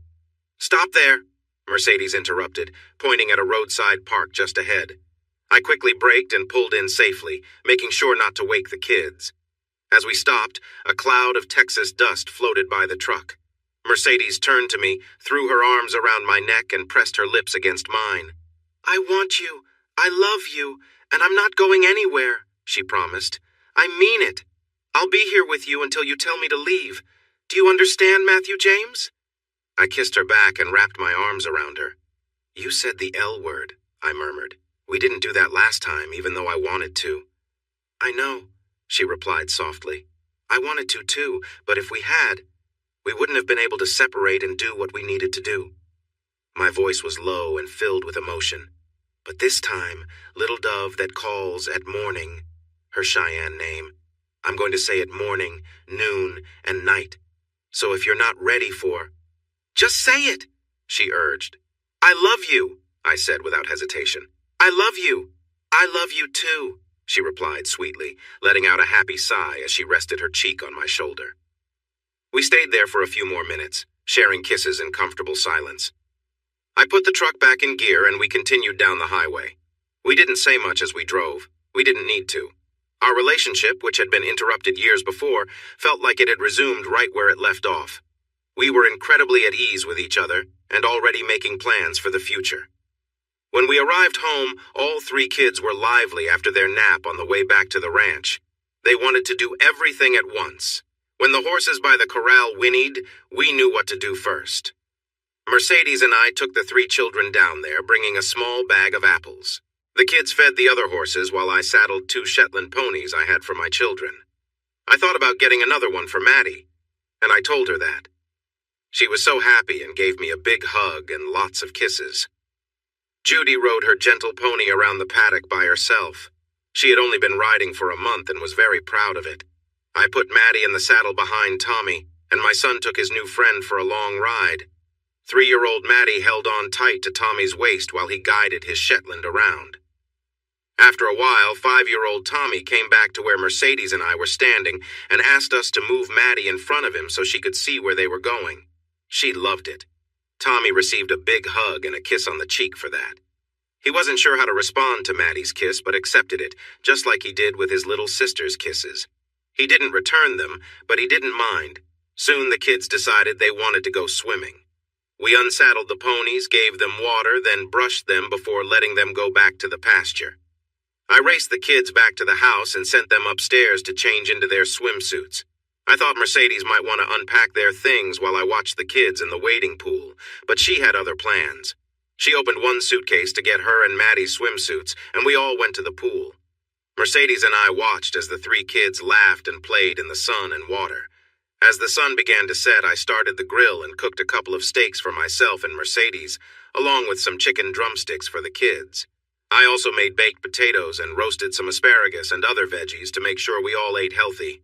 After dinner, the kids used their remaining energy to chase fireflies around the backyard. By bedtime, they were starting to tire. Mercedes and I helped them shower. My kids went into the master bath while Mercedes took little Maddie to the bathroom down the hall. This was all part of my plan. I wanted the kids to be so tired that they would sleep soundly all night long. Mercedes and I walked from my children's bedroom to Maddie's, watching them as they slept. I had my arm around her waist, no longer pretending we were just friends as we had told the kids. I'm pretty sure when the Bible talks about angels, I said, it was thinking of a sleeping child. I smiled. Mercedes replied. She shifted from beside me to in front of me and wrapped her arms around my waist, leaning in close. We shared our first kiss without anyone watching, since she and Stevie left me years ago. We both noticed 3 pairs of curious eyes watching us. In her room, Mercedes opened another suitcase and took out a nightgown before we walked down the hall to my bedroom. It was ours now, and we didn't feel the need to talk about it. We spent the night together, enjoying each other's company and reconnecting. It turned out we still remembered how to be close to one another. Everything felt right. Mercedes got up just before sunrise, put on her nightgown, and went to her bedroom where she still hadn't unpacked her things. We kept up the act of sleeping separately for almost 3 weeks. Mercedes would wake up early to return to her bed, but one morning the alarm clock failed. The first thing we knew of the problem was when all 3 kids climbed into bed with us and said someone needed to get up and make breakfast. They didn't care who cooked pancakes and sausage, but it had to be quick so they could watch their cartoons. Mercedes was in her nightgown, and I was in my boxers. We were lucky we had changed into something before we fell asleep. I didn't want to think about what would have happened if they'd found us unprepared. I decided I would change the batteries in the baby monitors and turn up the volume so we could get some warning next time. Once we got caught, Mercedes officially moved into the master bedroom with me. To our surprise, none of the kids seemed worried that Maddie's mother was now sleeping with Tommy and Judy's father. They didn't mind at all. We had expected a lot of confusion and questions. Feeling encouraged by how well they accepted our closeness, Mercedes and I sat them down to talk about parents. I explained that I wanted to be a father to all 3 of them and that Mercedes would be their mother. I told Tommy and Judy that their mother was in heaven watching over them, but that Mercedes would be there for them every day. They took the news very well. They had already built a close friendship with Mercedes, and she felt the same way about them. Maddie, whose father had been away since before she was born, wondered if I would be her daddy. She asked if I would still read stories to her like we had been doing for weeks. When she learned I would read even more stories and that I would always be around, she was very excited. We thought telling our parents would be difficult. We expected them to give us lots of advice about taking our time and making the right choice. We didn't think they would be against it, but maybe a little hesitant. Since they were nearby, we decided to go to my mom and dad's house first. As soon as my parents hugged the three children, Maddie, Tommy, and Judy ran off to the backyard. Tommy and Judy wanted to show Maddie the sandbox and swing set that Dad had built for them. That left Mercedes and me with my parents, where we accepted a glass of Mom's lemonade and prepared for the conversation we knew was coming. "Mom," I said after taking a big sip of lemonade, "this is Mercedes." I added, "We're going to get married." I told Matt I didn't really need an introduction. Mercedes joined in before my parents could respond. "We actually met years ago in a video chat. Matt introduced us back then." She asked my mom, "Do you remember?" Mom looked surprised. I could tell she was about to ask some important questions but couldn't get them out. She studied Mercedes closely. No, honey, I don't think..." "What if I said I was holding up something special?" Mercedes asked playfully. "Or how about something unique that you left behind from a trip?" Mom blinked, and then she seemed to understand. "Oh dear," Mom exclaimed, blushing bright red. "The girl in the mirror," Dad said with a smile. Dad got up, walked over to Mercedes, and shook her hand formally. "Very nice to meet you," he said, sounding pleased. He was supportive of us. He called us a nice couple and went to the kitchen to refill the lemonade. When Mercedes shared that she was half Cheyenne, my parents were amazed. She told them how her dad always spoke of meeting a cheerful Irish girl, and her mom boasted about capturing a Cheyenne warrior. Mom and Dad were completely fascinated. After dinner, when the three kids asked my dad to read them stories, it was clear my parents were just as charmed by my Cheyenne friend and her daughter as I was. No one mentioned that our relationship was moving too fast. Our body language seemed to assure Mom that everything would be just fine. By the time we finished washing and putting away the dishes that evening, Mom and Dad were busy trying to get their third grandchild to call them Grandma and Grandpa. They managed to do this with little effort. Maddie didn't know her own grandparents very well, so she easily accepted Tommy and Judy as her new grandparents. A week later, we flew to Philadelphia so that Mercedes could introduce me and my children to her parents. I really enjoyed meeting them. When I first met Mercedes years ago, I thought it would be great to know her family, and I was right. At first, her parents were a bit worried since Mercedes had just gone through a divorce, but they welcomed me and my children warmly, and we had a wonderful time. I suspected that Mercedes had talked to her mother, Fiona, about the 3 weeks we spent together earlier. It seemed she had done this shortly after she left me, because Fiona hugged me tightly before we were even introduced. By the time we left to go home, Tommy and Judy had gained another set of caring grandparents who were eager to spoil them. Mercedes called her ex-husband's parents to see if they wanted to meet Maddie, but they said no. That was fine with us. All 5 of us flew to Anchorage to visit Tommy and Judy's other grandparents. On the plane, the kids had a great time, quickly winning over the flight attendants in first class. They got extra snacks and a lot of attention during the flight. While the attendants played with the kids, Mom and Dad held hands and rested. Our visit with Bruce and Judy went really well, even though I had worried about it before. They knew that Sharon had asked me to find a mother for the kids and someone for me to love. They were surprised that I had found someone so quickly, but they welcomed Mercedes without hesitation. Overall, our introductions to all the family members went smoothly. Mercedes and I fit together perfectly, just like 2 pieces of a puzzle. We never had an official first date and went from just met to being completely involved very quickly. After she returned, we fell back into our relationship easily, always keeping an eye out for any issues, but we couldn't find any. Feeling encouraged, Mercedes and I got married just 3 months after she and Maddie surprised my kids and me at the pizza restaurant. Being married to Mercedes was an adventure, but a comfortable one. We agreed on many things, but we always had discussions about our different ideas. Whenever we disagreed, we talked it through and found a solution together. Sometimes we saw things from each other's viewpoints. Other times, we disagreed. The hardest moments for us were when Mercedes thought about what could have been. She often worried that she was too focused on her dance career. She wondered how our relationship might be different if she hadn't left to follow her passion. I tried to be practical about it. What happened in the past couldn't be changed. We had 3 wonderful kids who we loved dearly, and we would never regret having them. Deep down, we both knew that if Mercedes hadn't continued with her dance group, she might have regretted it later on. Any connection we had back then likely wouldn't have lasted, and we wouldn't be together today. Despite everything that had happened, we were happily married with 3 amazing children.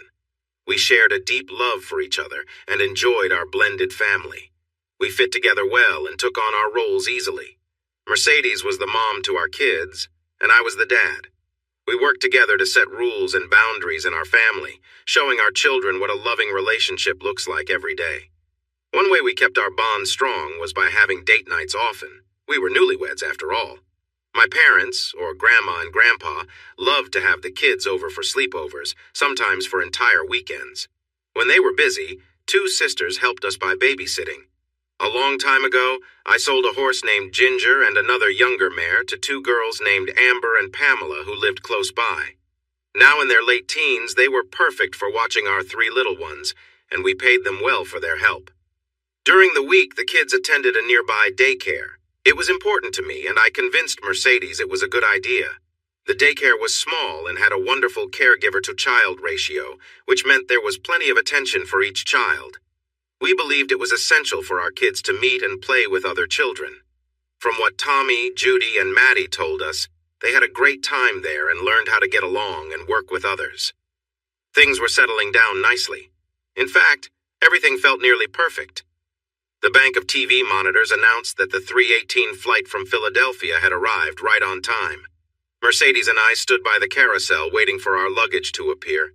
We were waiting for the new teacher for Mercedes's dance school. She had mentioned it would be a woman from her dance group who was retiring. Mercedes had stepped back from performing after hurting her ankle, and it took a long time to heal.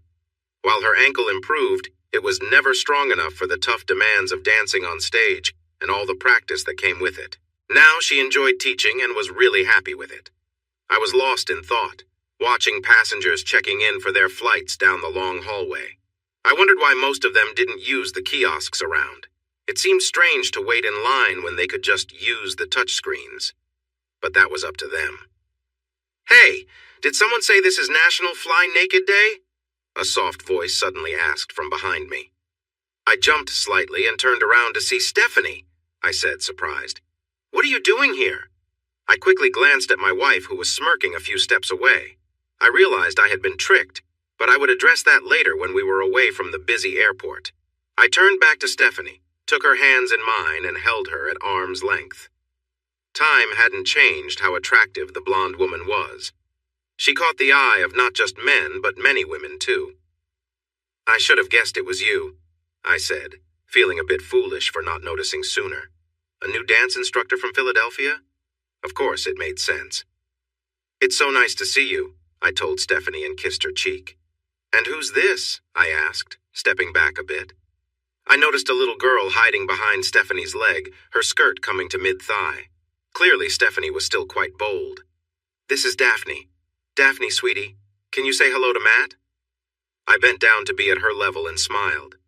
"I'm really happy to meet you, Daphne. Did your mom tell you that we were friends a long time ago?" The little girl nodded shyly, then suddenly smiled and rushed to hug me. I wasn't ready for it, and it almost knocked me off balance. I quickly put my hand behind me to steady myself on the floor. After regaining my balance, I placed my hands on her waist and hugged her back, giving her a gentle kiss on the cheek. "Let's play a little question game, like grown-ups do," I suggested. "How old are you?" She proudly held up 4 fingers, smiling widely. "And what's your name?" "Daphne Mercedes Walton," she replied cheerfully. I glanced quickly at Mercedes. "Do you know that lady?" I asked, pointing at my wife. Daphne nodded eagerly. "Aunt Mercedes," she said. "I think Aunt Mercedes could use a hug too, don't you?" I suggested. The little 4-year-old nodded again and hurried over to Mercedes. My wife bent down to pick up the little girl and they hugged tightly. When I stood up, Stephanie came into my arms. She wrapped her arms around me and hugged me more warmly than before. "I missed you, Matt," she whispered. She gave me a light kiss, then turned and joined Mercedes. The 3 of them shared a big group hug for a moment. A buzzer sounded, and the luggage carousel began moving, bringing all the passengers' bags around for collection. Stephanie pointed out her and Daphne's bags as they passed by so I could grab them and set them down. Mercedes and Stephanie each took a large suitcase and rolled them toward the exit while I pulled 2 big duffel bags. Thankfully, they had wheels behind me. Little Daphne put on a small pink backpack covered in bunnies and walked along with us to the temporary parking. I loaded everything into the back of the pickup, climbed into the driver's seat, and adjusted how my firearm was secured. The airport should be a safe place, but things can happen. I started the engine and turned on the air conditioning. Mercedes and Stephanie were already deep into what looked like a long conversation, and Daphne was listening closely. "So, where are we going?" I asked, though I pretty much knew the answer. "The guest room is all set up," Mercedes answered calmly. I had known where we were headed. I just wanted to confirm it. At home, Daphne was reunited with Maddie and met Tommy and Judy, who welcomed her without any hesitation. Tommy did ask if I had any friends with little boys, but he didn't seem too upset about it. Before long, all 4 kids ran outside to the playground we built in the backyard. Mercedes and Stephanie continued their lengthy chat, and I sat on the deck to watch the children play.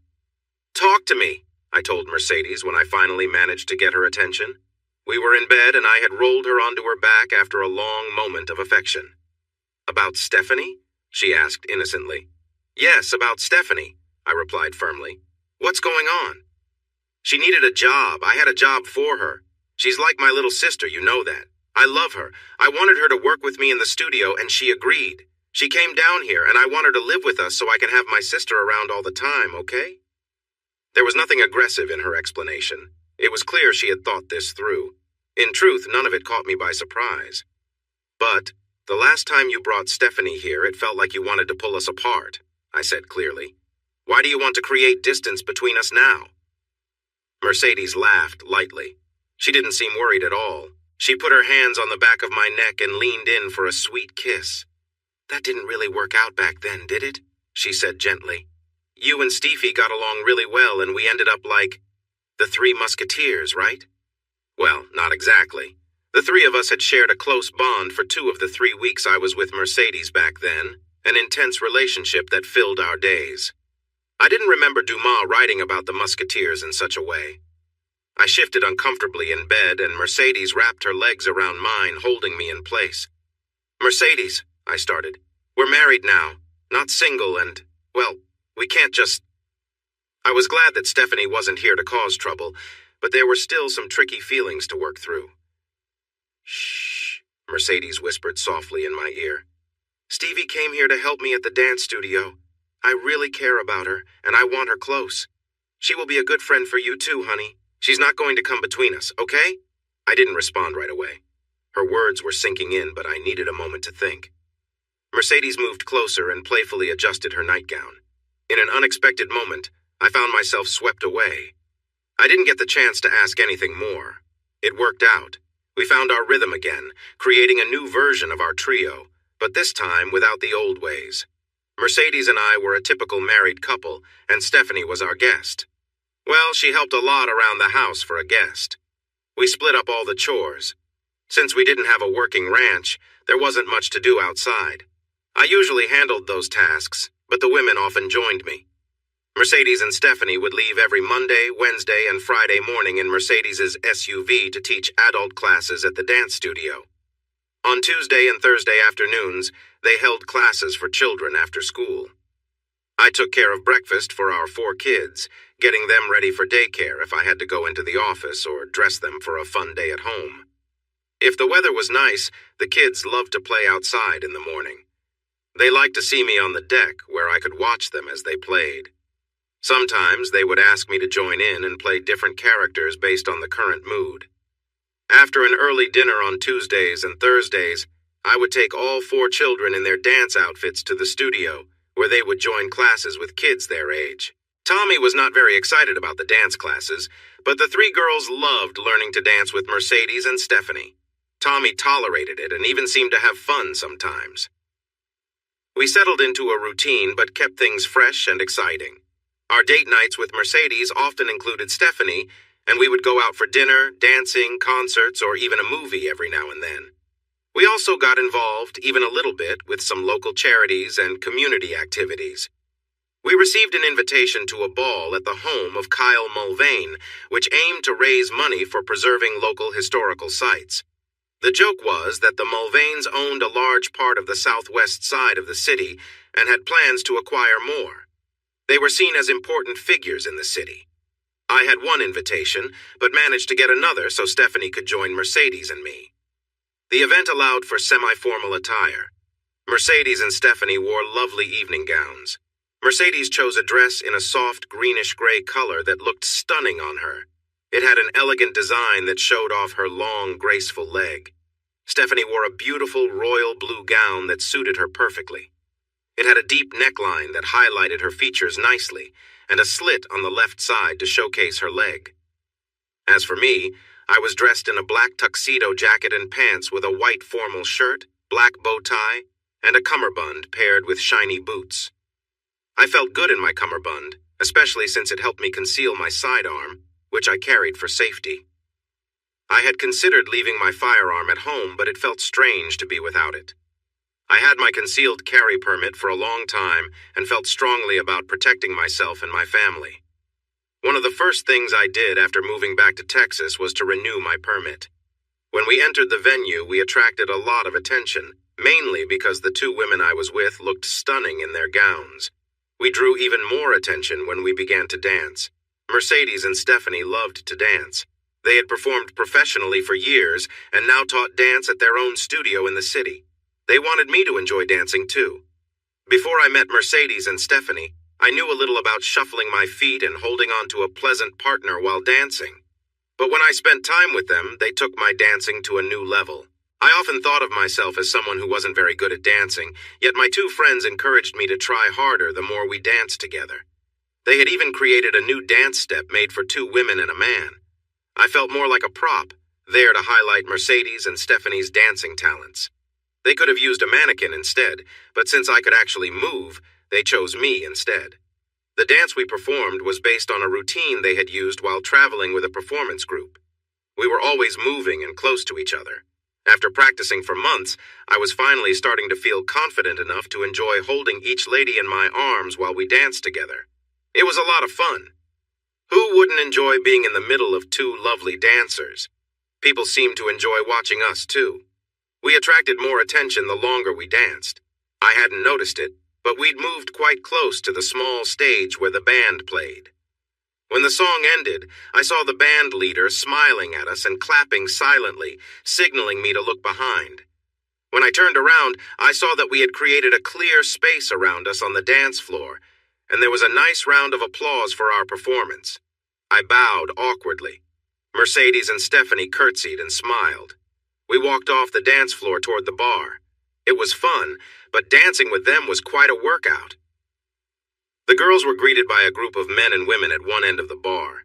People welcomed Mercedes and Stephanie with big smiles and plenty of compliments.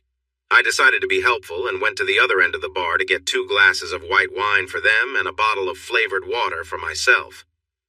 As the bartender finished pouring the wine, I heard a loud commotion where I left my dance partners.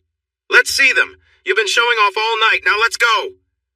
My head turned quickly. Stephanie was being confronted by a short, round man who seemed too aggressive. I caught a brief glimpse of him reaching toward her and tearing at her dress. I reacted before I had a chance to think and rushed over to help her. I must have run, but I don't remember doing it. Time has a way of slowing down during a crisis. Suddenly, I found myself behind and to the right of the man bothering Stephanie. I had just a moment to see her eyes on me. She didn't seem scared, she was just waiting for me to fix everything. I grabbed the man by his shoulder and spun him around. Then I hit him in the stomach with all my strength. As he doubled over, his chin hit my knee hard. He fell back, hitting the floor with a thud, bleeding and unconscious. I started to go after him, thinking about kicking him, but it was clear he was already out. I turned around to find Stephanie and pulled her into my arms. She held on tight around my waist. "Are you okay?" I asked gently, looking into her eyes. She nodded and rested her cheek against my chest, holding on even tighter. After a moment, I pulled back slightly, took off my jacket and draped it over her to cover her up. There was a lot of chaos around us.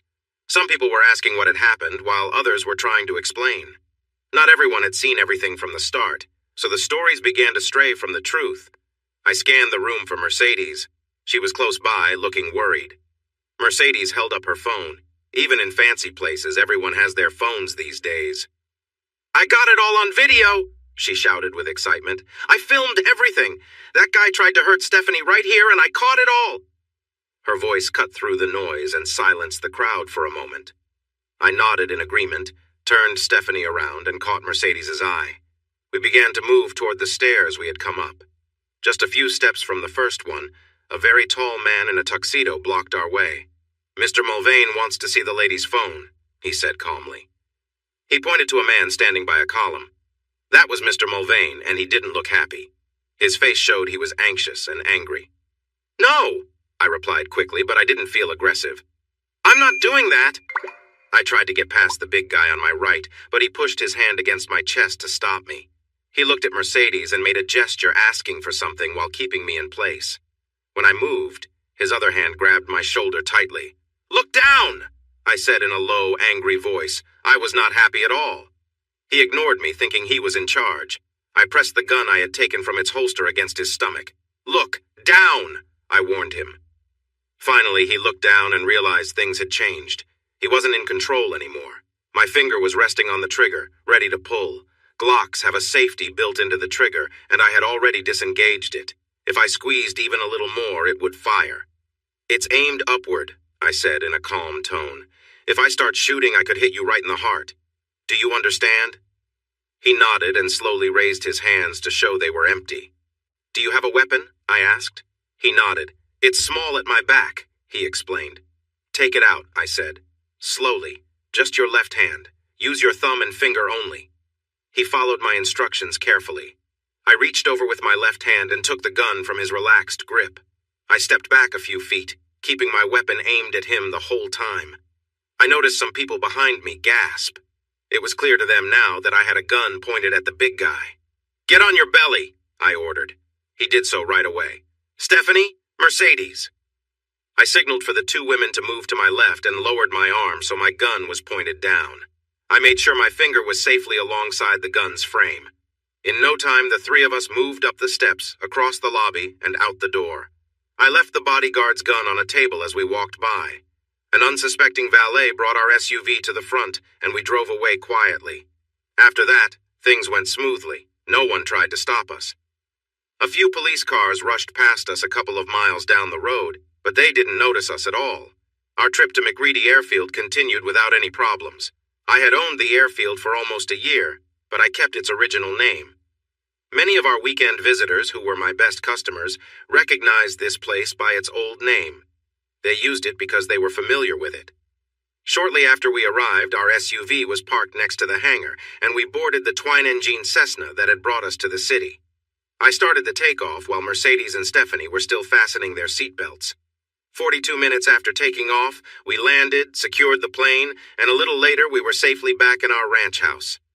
Thanks to our security system, we knew we were safe there. However, things were not quite settled. By the next afternoon, detectives in the big city had identified everyone involved. They worked with the county sheriff from our area to come and interview us. In fact, there were enough of them to form a 6-vehicle group that drove through our gates to the main house. The sheriff himself came to our door showing respect. He knew my dad had served as sheriff during some tough times in the county, and that many older residents remembered him well. When the current sheriff saw Dad, he was very polite and courteous. Inside, Stephanie, Mercedes, and I gave the city officers the written statements we had prepared and answered their questions, as long as they seemed genuinely interested in understanding what had happened. We also shared a copy of the video that Mercedes had recorded on her phone. But as soon as the youngest detective asked a tricky question, one of our lawyers stopped the questioning with a firm statement, making it clear that we would not answer any further questions. The detective looked frustrated at this, and his colleagues noticed. One of the officers was from the district attorney's office, and she seemed to know all the lawyers I had brought in that morning. When a detective looked at her for guidance, she just shrugged. She couldn't intervene. She knew my lawyers were excellent, especially considering how much I was paying them. I hoped they would be worth the cost. Another group of my lawyers was already at the DA's office, pushing for immediate action against the person who had attacked Stephanie, arguing that he should be charged with serious offenses. 3 weeks and 4 days later, it was all resolved. The person responsible turned out to be Mr. Mulvane's youngest son. Mulvane attempted to defend his son's actions and even tried to blame Stephanie. Our lawyers quickly took action against Mulvane's and the city's attorneys, ready to challenge them in court for blaming the victim. Our main lawyer seemed eager to confront them publicly. Seeing the pressure, the Mulvane team started to retreat. It was like a snowball rolling downhill. Under this pressure, the district attorney charged Doofus with 3 serious crimes and various lesser charges. There were even more videos of the incident, in addition to the one Mercedes filmed, and none of them favored the Mulvanes. Eventually, Doofus pleaded guilty to 1 charge and received a 6-month jail sentence. But this kept him out of a Texas prison, although he did get a felony on his record. Initially, the district attorney wanted to show leniency toward the Mulvanes and charge him with a minor offense. But our lawyers made sure the local news was fully aware of the situation. The DA had narrowly won his last election and wanted to avoid any issues with a wealthy opponent like me in the future. The DA's office tried to make a case out of the fact that I had used a weapon, but we argued that the large bodyguard's actions were inappropriate and crossed a line. A video showed the big man pushing my chest, which stopped any further claims against me. If he had taken Mercedes's phone, that would have led to even more legal trouble, including theft and tampering with evidence. Fortunately, the DA decided not to pursue any charges against me. My lawyers were let down. They had hoped for more work if the DA had decided to move forward. Stephanie's lawsuit against the Mulvanes for creating an unwelcoming environment was quickly settled to avoid even more negative attention. Out of nowhere, Stephanie became a millionaire, and Mulvane even covered her legal fees. Afterward, our lawyers returned to Dallas. I stopped spending so much on their services, and calm returned to our ranch.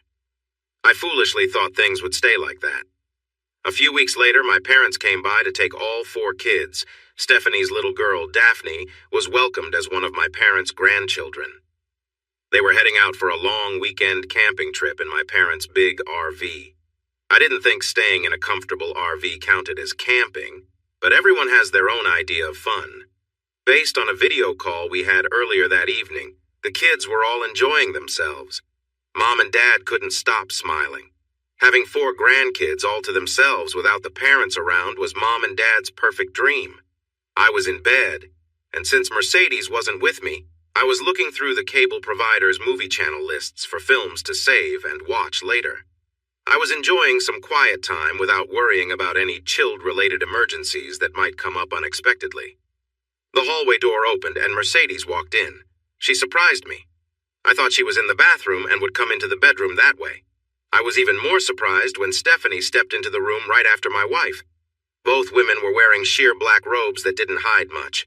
I quickly pulled the covers up to hide my middle because I suddenly felt a little flustered. "Matt, dear, we have a problem," Mercedes said, sounding serious. I could almost hear a cartoon character saying, "uh-oh," in my mind. Mercedes sat on the bed to my right and took control of the remote.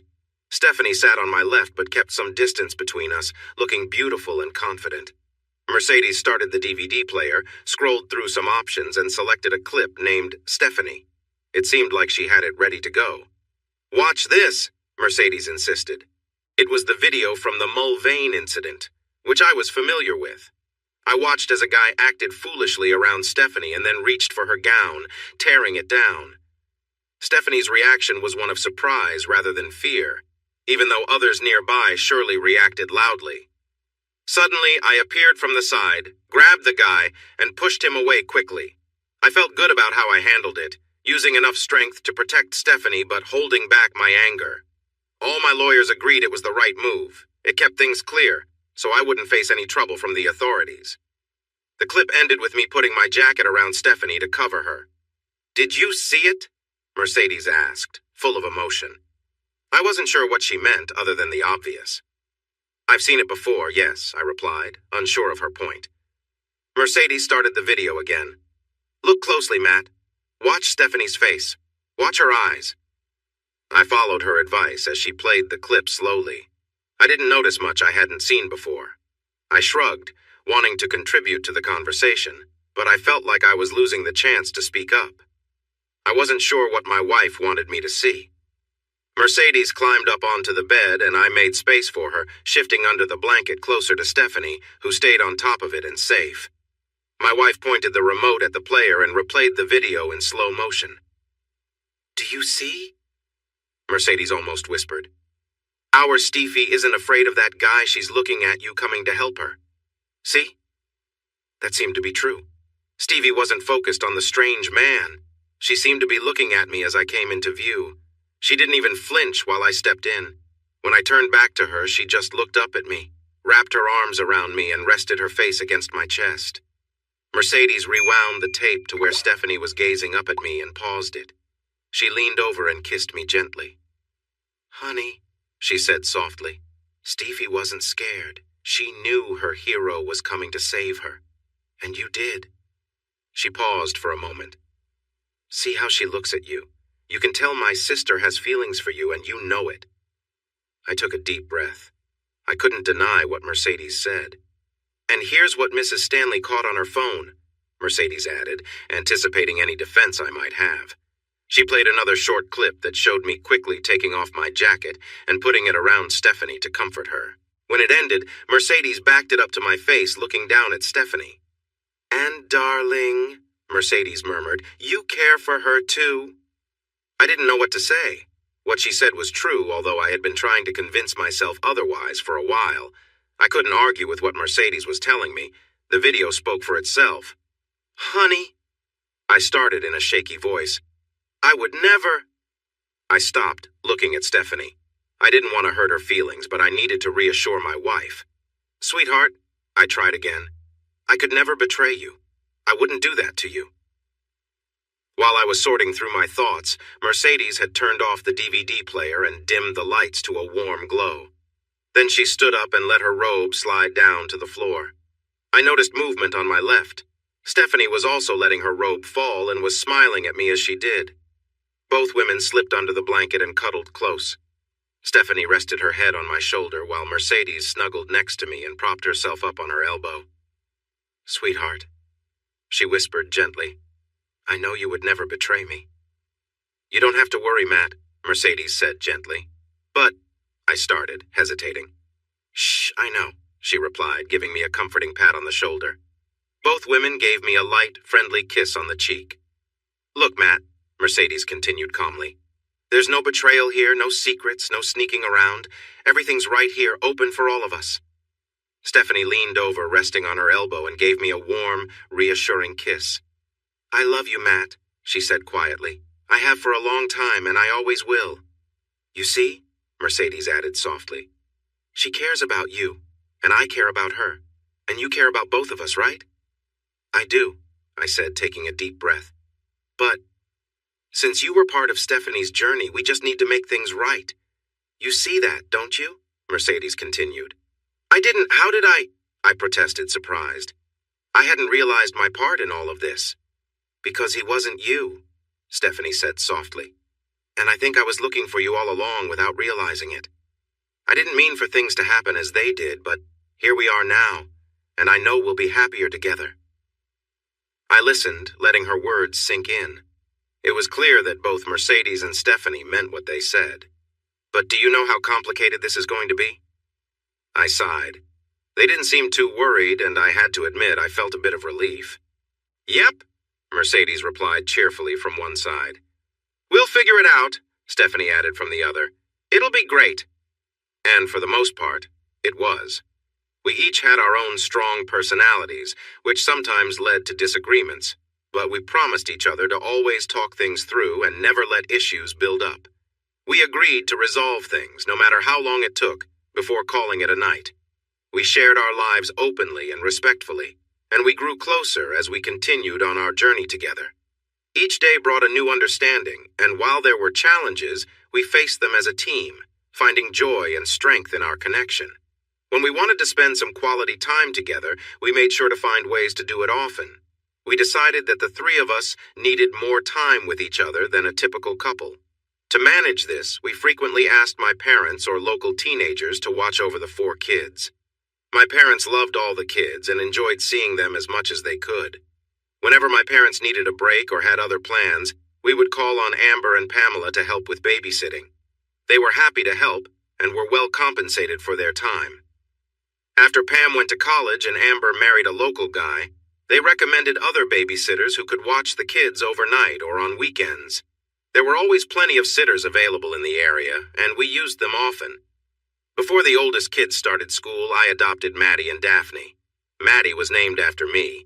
Mercedes' husband didn't mind since he didn't want kids, and he easily agreed to give up his rights as a father.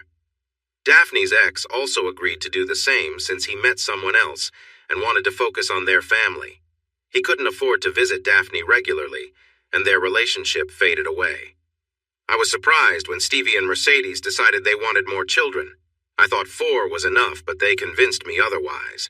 Stevie had another girl, and Mercedes had a boy a couple of years after we all became a close-knit trio. Then Stevie had a boy, and Mercedes welcomed another girl. I loved all the kids. My life was full of love from my partners and the children around us. I looked down the hill and saw my 19-year-old son, Tommy, and a couple of the older girls walking up to the house, probably for dinner, even though it was a bit early. Mercedes handed me a glass of iced tea, and we settled into our porch chairs to enjoy the cool evening air. Tommy had grown into a stronger version of me, but you could still see his mother in his nose and his serious expressions. 17-year-old Maddie was a cheerful look-alike of her mother, Mercedes, while 18-year-old Daphne had the grace and charm of Stevie. Tommy and Daphne were already attending Texas 8A&DM, and Maddie was preparing to start there in the fall. My daughter Judy wanted to become a pediatrician and was studying pre-med at TCU, but was home with us for a few weeks between terms. Judy was in the backyard supervising the younger children as they played. I could hear their happy squeals and shouts. When I was a teenager, younger than our older kids are now, my mom and dad let me stay alone in the house that our kids just left. Later, I convinced Mercedes and Stevie that letting our older kids do the same would help them learn responsibility and prepare for adulthood. I thought it was a good idea. The 4 of them had made the place feel like home. There were plenty of bedrooms, and everyone seemed content. The kids enjoyed their freedom, which also gave us adults some room to care for the younger ones.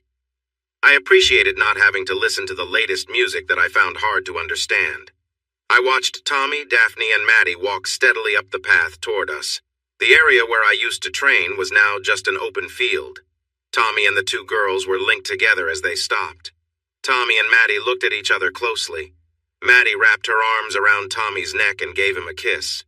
After that, Daphne pulled Tommy closer and kissed him too. "Wow," I said in surprise. It was clear what they were trying to tell us. They started moving again. Tommy had one arm around Maddie and the other around Daphne, while the girls held on to him just as tightly. Mercedes laughed next to me. "I told you he'd figure it out eventually," she said while looking at Stevie. Stevie giggled in response. "Took him long enough, huh?" I realized I had missed some signs around me. "Dad," Tommy said when they reached the porch. He didn't sound rude. He seemed sincere. The girls kissed me on the cheek and waited nearby with gentle smiles. I looked at the 3 of them. I tried to look serious, but I couldn't manage it. "You all know how tricky things can get, right?" I asked as I looked at each of them. I expected to see some shame, but none was there. "Yes," they replied together, smiling again. The girls walked up the steps to link arms with their mothers. "But we'll always have you and Mom to help us when things get tough, Daddy," Maddie said softly but confidently. I let out a deep sigh. There was no point in resisting what was already happening. "All right, go inside and wash up for dinner," I said, standing up and heading to the front door. I gave Tom and the young women a warm hug as they walked into the living room. I watched them go inside and took a deep breath. I never really wanted them to grow up, but here we are. My 2 loving wives came to me, wrapped me in their arms, and showered me with kisses. After a while, I opened the screen door and invited them in. I closed it behind me and headed around the house to find our little ones playing in the backyard. I wanted to hug them and have fun before they got older. I have met and loved 4 women in my life. 1 hurt me, 2 went away but then returned, and 1 left me alone. From all of them, I've learned that life keeps moving forward and it's a wild journey. You better hold on tight because the surprises can really shake you up if you're not ready. Hey everyone! Thanks for watching. Don't forget to subscribe and turn on notifications so you won't miss any of the exciting stories we have coming up. What do you think about the characters in this story? Let us know in the comments. We'd love to hear from you.